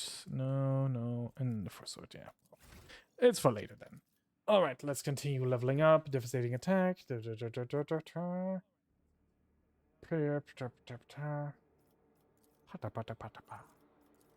Kick. Argenta has learned how to kick. Ooh. Immolate the soul. Glimpse reveal the light. Wake up the nightmare. Other things that I don't really know what to say. A glimpse of fate. The target gains a hit chance. No. Let's take immolate the soul. Alright. Advanced tracking. Live bait. Choose an ally. The bait effect. If the Cyber Eagle is soaring, whenever an enemy attacks an ally with a bait effect, each stack of this effect allows the Cyber Eagle to deal its weapon damage to the attacker. Once the effect is triggered, an ally loses 1 stack. Each stack of this allows the Cyber Eagle to deal its weapon damage to the attacker. Oh, that's actually interesting. Yeah. Cool. Heinrichs, what do you got? Bulwark until the next start. Defensive stance. And the parries the weapon of opportunity. That's interesting. Location.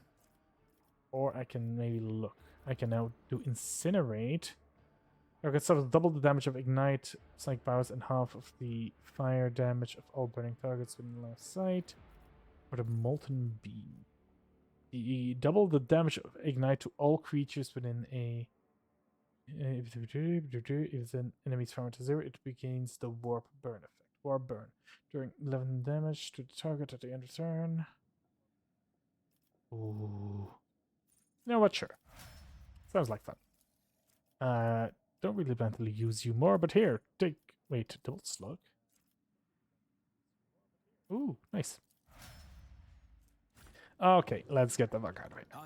And by getting the fuck out, I mean loot the place before I leave. Biomancer staff. Well, we don't really use staffs. Goodies! Mine. I deserve these.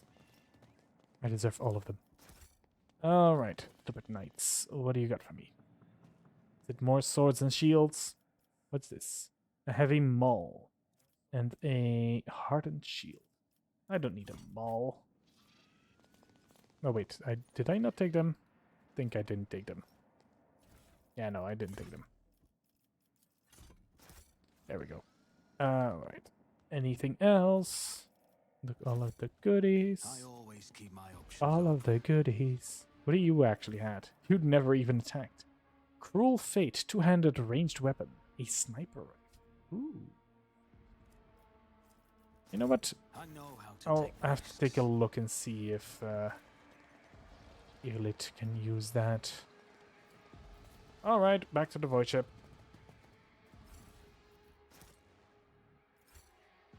Let's leave this stupid planet behind. What?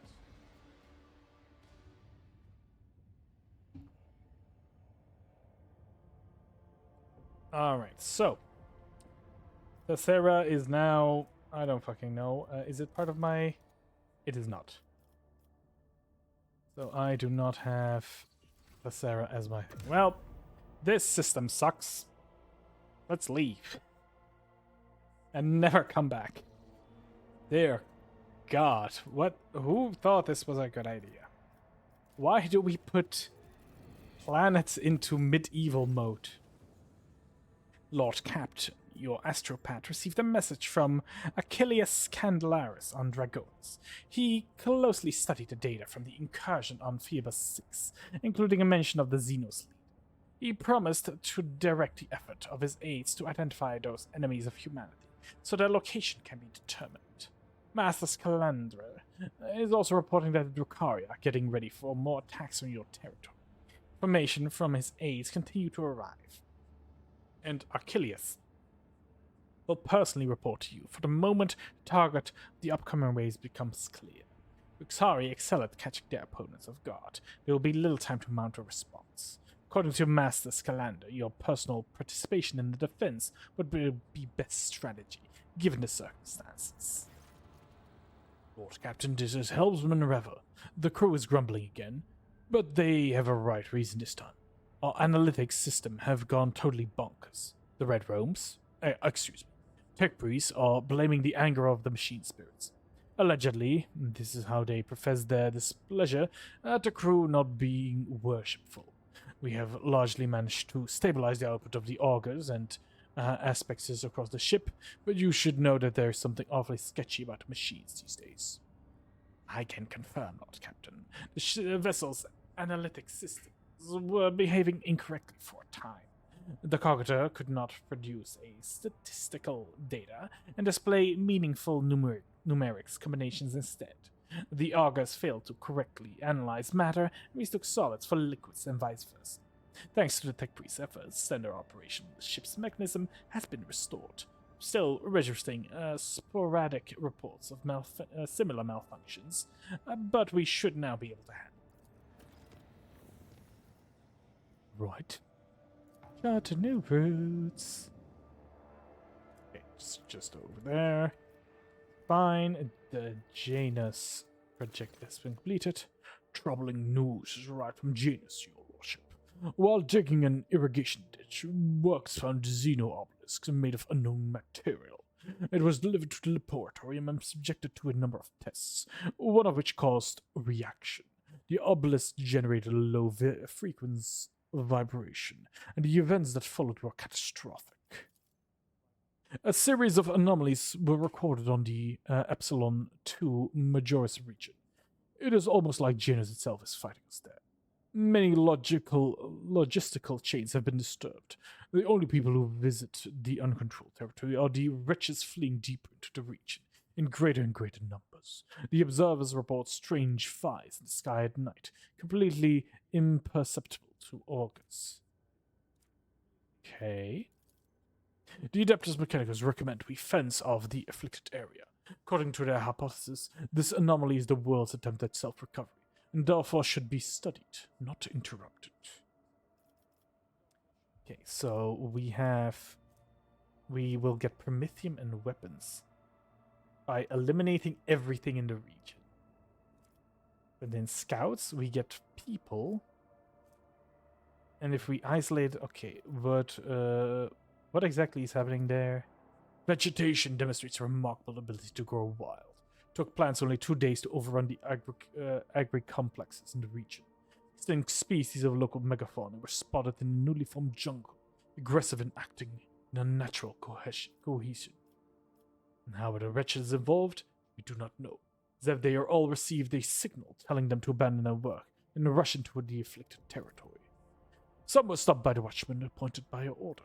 Fortunately, about 100 are still made their way into the region. Permission to advise granted. I await your proposals. Janus of Natural Worlds Rising Up is a lucky coincidence that the planet boasts experts who specialize in both controlling and destroying life. Report from the Magos biologist channel makes no mention of storing weapons of mass destruction, but I have no doubt they possess some. They always do. I see no reason to not let them use them against this, whatever it is. Deploy the fortified research stations in the affected territory is recommended. The benefit of gathering more information justify the increased casualty rate among personnel. The wretches know more about this pestilence growth than we do. Something we must quickly rectify. We should capture some of the mutants and force them to cooperate. That way we can learn what it is that we are dealing with. So I will gain Janus Warlord, what? Wait. I will gain Janus Warlord. The Rogue Trader gains plus 10 Fellowship, plus 5 weapons. Oh. So that's if I do this. Set up research points, I get plus 1.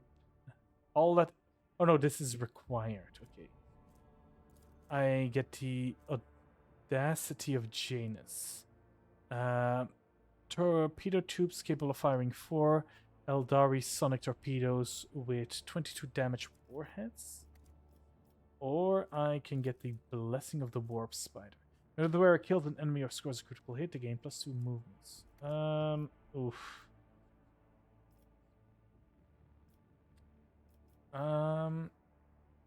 What do I do? Janus Warlord. I mean, plus 10 Fellowship. That's just. Begin to purge the tainted region. The Magos biologists are cleared to employ weapons of mass destruction. The rebelling wilds will soon become the scorched wasteland. A job well done, I say. The assault on the corrupted Terra region begins. The campaign led an unexpected and inexplicable anxiety among the peasantry. Lord Captain has no choice but to assume personal command and direct the operation from aboard his ship, boasting the soldiers' morale and demonstrate his military prowess. Tips of the spear was comprised of Skitari maniples armed with radium carbines, phosphate bombs, and other fearsome weaponry. The land that they left in the wake resembles the scarlet waste of sacred Mars. Hey. We did it. Okay, so, yes. Another project that we might be. So we have, okay, rank 3. What is this? Star Blight. Two-handed ranged weapon. Toxic Shot and Deadeye Shot. Gains plus 10 dodge against human enemies. You get more profit. Okay, so the inhabitants of Janus are restless. The populace has been placed placid by turning aggro complexes into impenetrable fortresses, sending sheriffs among them of overseas and forming Jaeger bands. One of the complex must be complete. Yes. And this is what is needed for that. Okay. Then monstrous servants.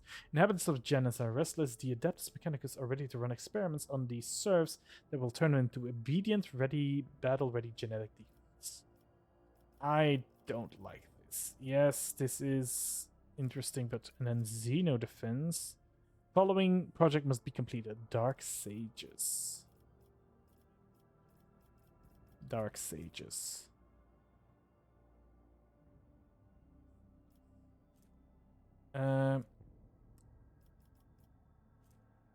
But yeah, that was Crime Syndicate. Yeah, no.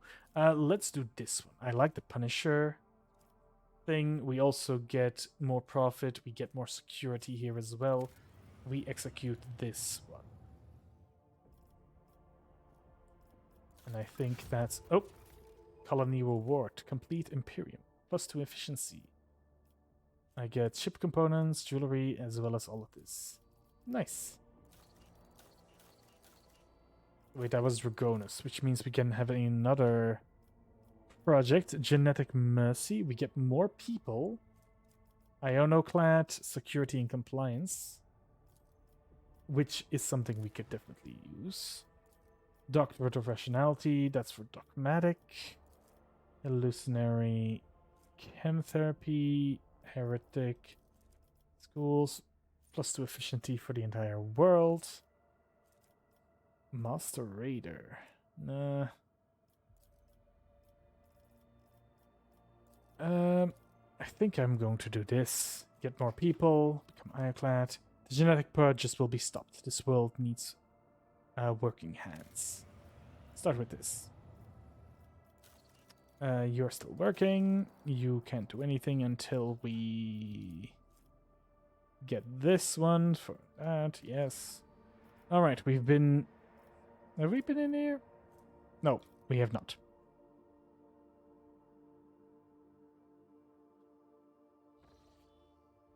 All right, let's see here. What do we got? Hopefully some new resources. Yes, we do. Oh, God. We got actually a lot of resources. We definitely need mini palasteel. But we definitely want to put some of these on here. We have decent adamine and phlogiston.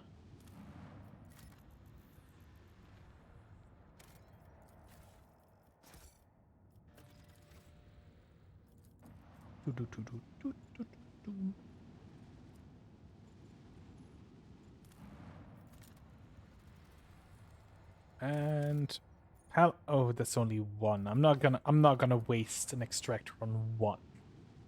That would be silly. And I'm not silly. I'm very serious, you see. Extremely serious.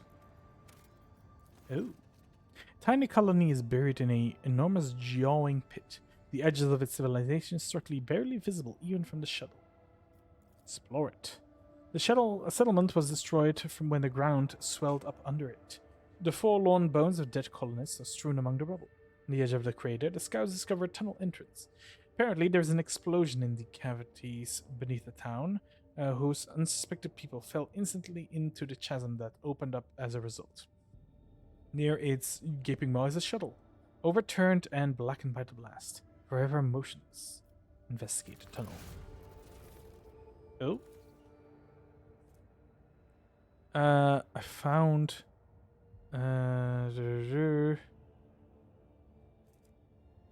impressively vast subterranean city belongs to smuggling syndicate. And then investigate the shuttle. Alright. In the papers of the wretched Arbiter shuttle, accordance of a cache that was hidden. Ooh. Neat. I guess that's it then for that world. One more world in this little section. This one.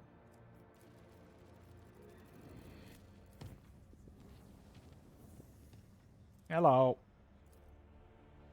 What? No specialty? Nothing happening? No one's screaming in my ear by, we can't do our business, we're going to die. No? Okay. Good to hear. Glad to see people that are actually competent do something for once. Instead of always fumbling around and letting me do all the job for them.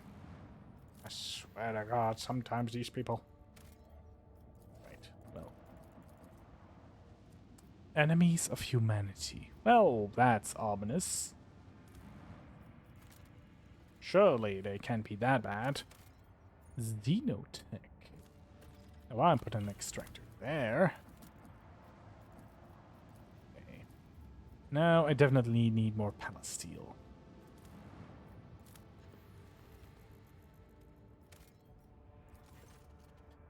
Edex is a planet of no particular note. However, a small station suspended in orbit sends a distress call to your ship. The man is a hurried Vox transmission, introduces himself as the planet's governor, and asks for the rogue trader's assistance in a delicate matter. He promises to supply the details in a private Vox conversation. Study records concerning the planet. Here's Edex recently suffered a major coup. One of its noble families seized power and made outcasts of the former dynasty. Such plots are not uncommon, although notably Index became less prosperous under the new government.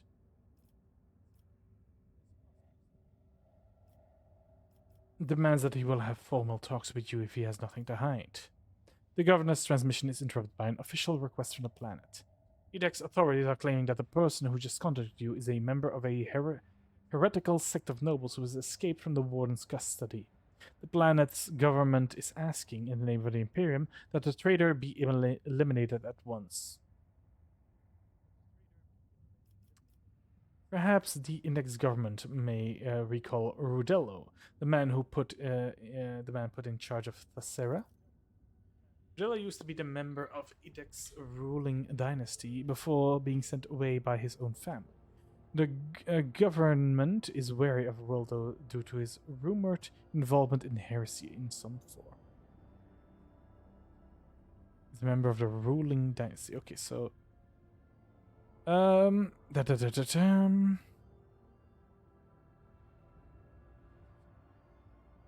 The man is a heretics. Introduce themselves, plan the governor, and ask for assistance.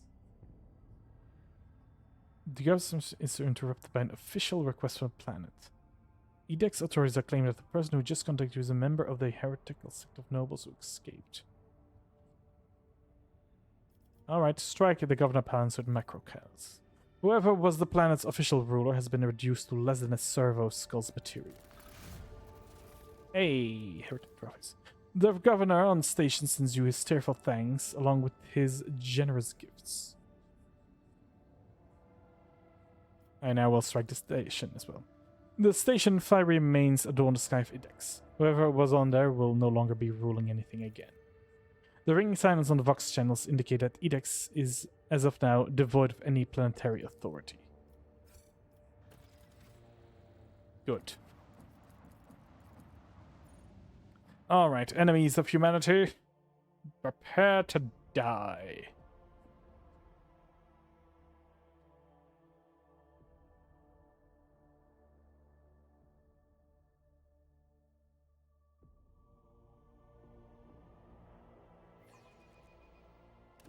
Alright, let's see. Oh, it's the Eldari. Oh. Oh, goody. Shadow Lances. Right, I know what. Oh, there's more. That's okay. Well, first of all, we deploy the boys.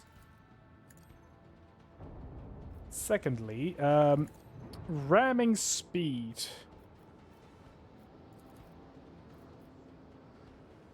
Actually, wait. First we do this. Then we do this. Then we do this.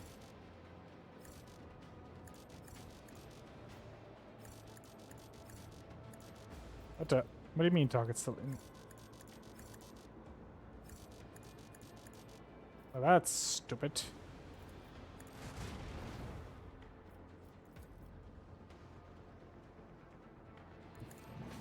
Can I not ram? Cannot be used during acceleration phase. Well, poop. Wait. Aha!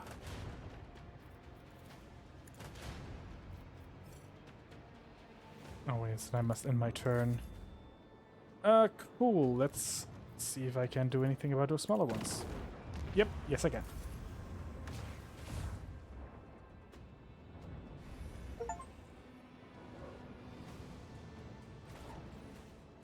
You made... What? I made use of every zone at least once? Oh, goody. Fire! Then, fire!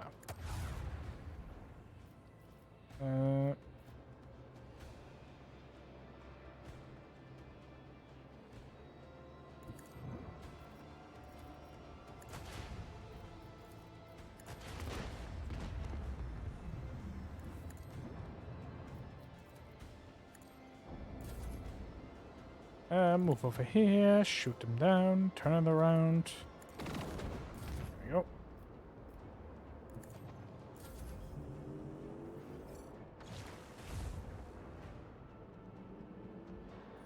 Okay. Oh. And hopefully... There we go. Another victory of 2 great citizens, Lord Captain. Provide void ship weapons with targeting data, granting 90% hit and 10% crit. Additionally, whenever allies would have targeting data, increase their lance weapon. Ooh. That's a good one. Holy shit. And become so fucking powerful. Let's repair our hull. Go to ship management. Install that juicy stuff. We explored all of this. Yeah, let me get a quick look at the map here. So, explored all of this. We basically went up here. Oh yeah, there's Janus. So, what I'm thinking is we go back. Oh, wait. Chart no routes, of course. There's nothing here. So, if I go back, it will be. I mean, let's try that. Warp. Gonna have to warp travel. Lord Captain, we received an astrophatic message from Dragonis. A Killia scanner reports of Xeno's raid against a merchant ship in the silence of Mare Segret. The coordinations of the hypothetical conduct has been forwarded to the crew. If you wish to support your subjects and fight back against Xenos, we must hurry. It's unlikely that the merchant ship will be able to resist the enemies of humanity for long. And where is that? Arrange a reception for form the prefect of the inspection. Okay, where is this one? This one, yes. All right. Okay, we made a route there. We're making it safe. We're traveling there immediately.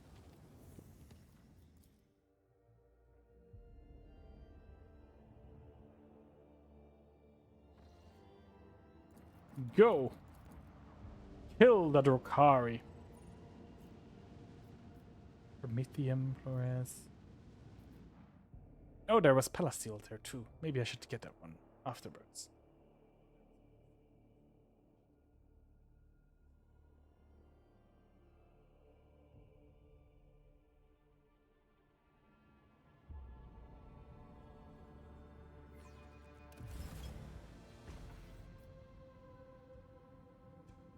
Okay, so we have our Imperial things, and then there are the enemies.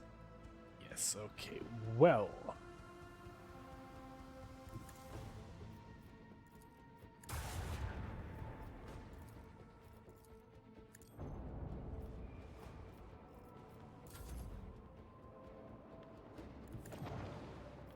Can I? Nah, no. Just barely. Oh, God.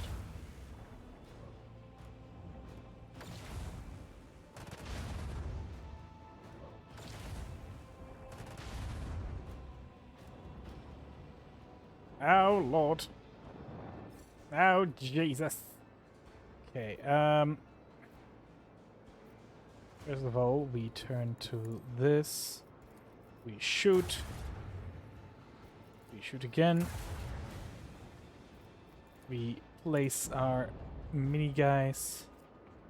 And then we go in here and daka the motherfucking shit out of them.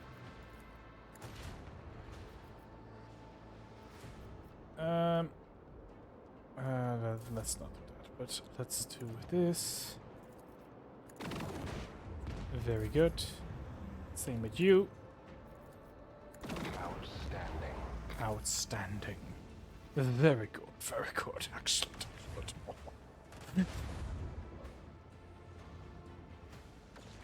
Ah! Please don't destroy my allies. I need them.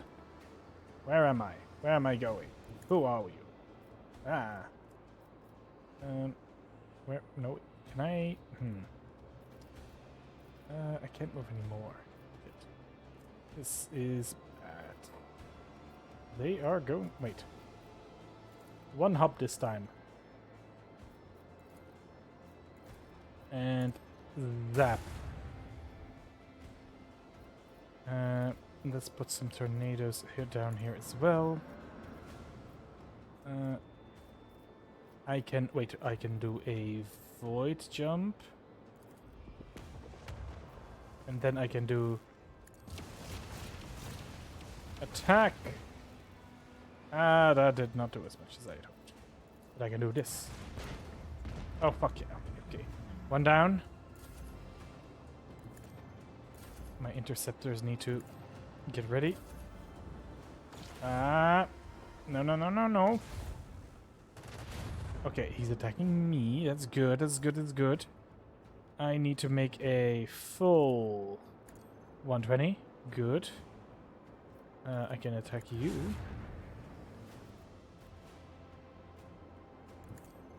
I can attack you. And then do this. And we win. No one can outmaneuver House Orcelio. Upgrade. Gotta make my ship better. A new message from Master Scarlander, Lord Captain. This time he is not reporting yet another attack, but the alleged location of one of the Xenos leaders. Achilles' aides have reported that said leader will be heading an attack on the Paradise world, Gruntus. There's one catch. The planet belongs to Callius Winterscale, another rogue trader. Master Scalander noted in his message that responding to a distress call is unlikely to be considered an incursion into someone else's territory. The governor of Grantus will most likely send out a call for aid the moment the raid begins. If your void ship happens to be nearby, and no one will question your reason for landing. I see.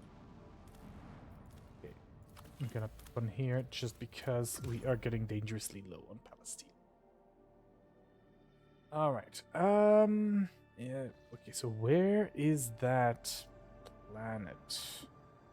Grandis. Answer the call from help from Grandis, so I need to get over here. Right. Which is basically where I was heading. What is here now? Is that basically hold on. Let me warp travel to the other place.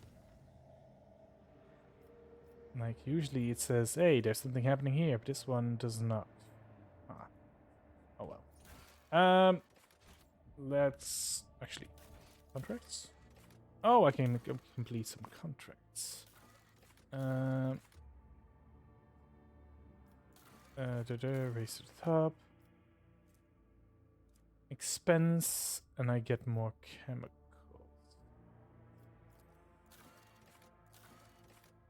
For people.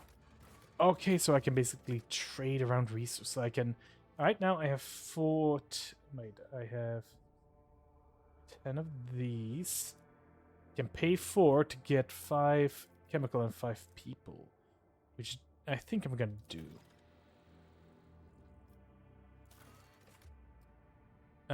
The greed, we don't really need provision, we have enough of that. Blood, promethium and chemicals, we don't need those right now.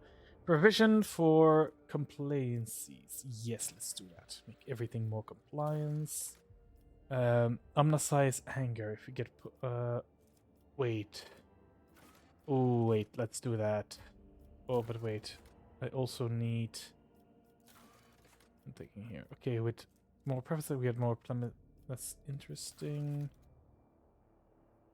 Let's do this one so that we have platelet steel and this. Then we can do this so we can have more mechanisms. Do I get this for? Yes, +1 security for everyone is insane. And with that, I can now also. Do your second, this one, Crusader, giving security to everyone upon completion. Janus, you're doing that. Draconis is doing that. Ah, here we go. Lord Captain, a disturbing report has come from the quarry of Phoebios 6. The convicts have lost their mind. They forgot how to use their tools. They held together and continue to stare aimlessly into space, even under the lashes of the whip, ruining the mine deadlines. And some are supposed with urgings to use their nails to scratch blasphemous symbols on tools, machines, and even use their own body. The most mad have painted the walls of several mines from floor to ceiling with the symbols and have gone off deep into the mining tunnels. None of them could be found. The overseers consider it a ploy to avert attention away from the escapes and the impending rebellion.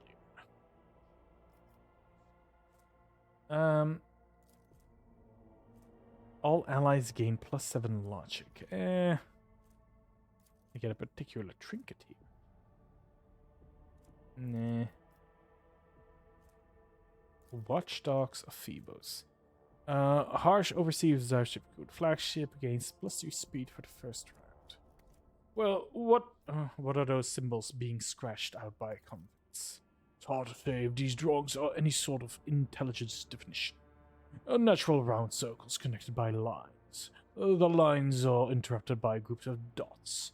Some patterns follow a certain logic, while others are unique. I can provide your lordship with pictures of them. After examining the pics, you realize the symbols are connected through a strange logical sequence. What do my advisors have to say? I detect an intriguing pattern in the drawing of the symbols left by the prisoners. Hypotheses, they have practical purpose. Requesting clearance from the Adeptus Mechanicus to access the mines and investigate the specimen. Sparing prisoners?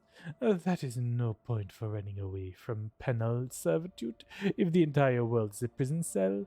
No, Shireen, these ash mags have found some sort of smuggling tunnel network and are hiding there. And the drawings are their secret language, which they use to give orders to their fellow prisoner. I know some guy who can find such a secret place and decipher these languages. If the convicts continue to disappear for no reason, then unrest will soon follow, whether out of fear or hope of the potential escape. To stifle this, we must put pressure on the convicted leaders. My experience suggests that such people can hold more sway than any overseer. Fish rots from the head. A prison begins to collapse because its overseers. It is suspicious that no one has managed to get to the bottom of the problem. Lean on the senior staff to get the information we need. Someone in the prison must be exploiting the situation for their own ends. Equalizer. A 2-weapon ranged heavy. Solid projectile. We get the watchdogs. Yes. J. We get a particular trinket, and with you, expert crypto. You know what? Let's do this. The Omniscience, services of Omnisci were hereby allowed to examine any convict that demonstrates oddly behavior.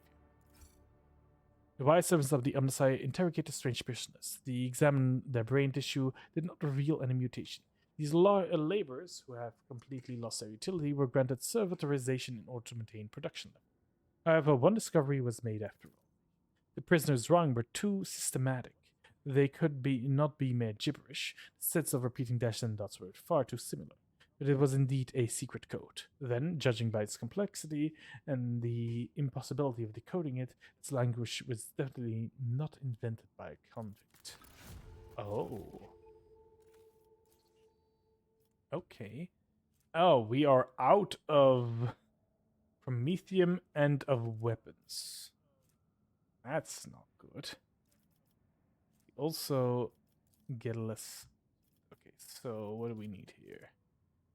Our compliance needs to be bigger if we want to get big machines. Dreamless. All allies gain +2 commerce and +4 hit chance. Ooh. For mechanism and palasteel, we get more. No, we don't. Promethium is good. Anything else? Security needs to be better. Navigator insight. Vigilance. In the form of a ring that allows them melt a scorching shot once per battle. Promethium. Secrets of the Winter Scale. Envirodome.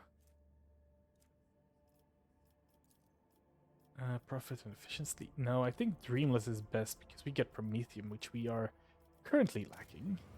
So let's do that. I think that's all of my stuff. Yes. Cool. Great. I think I'm going to end the stream here. Looks like the stream got interrupted real quickly. But I've been already live for 4 hours, by what the timer is saying, so I'm going to end it here. We'll be continuing this next Tuesday. Said it before during the last weekend stream, but I will not be streaming this weekend. I will be going on a brief trip with family, so there will be no going around, no stream, no mouse PI. That's for next week, next weekend. But yes, we will end it here. I'd like to thank everyone who watched for watching, and hope to see you again on the next stream. Bye bye.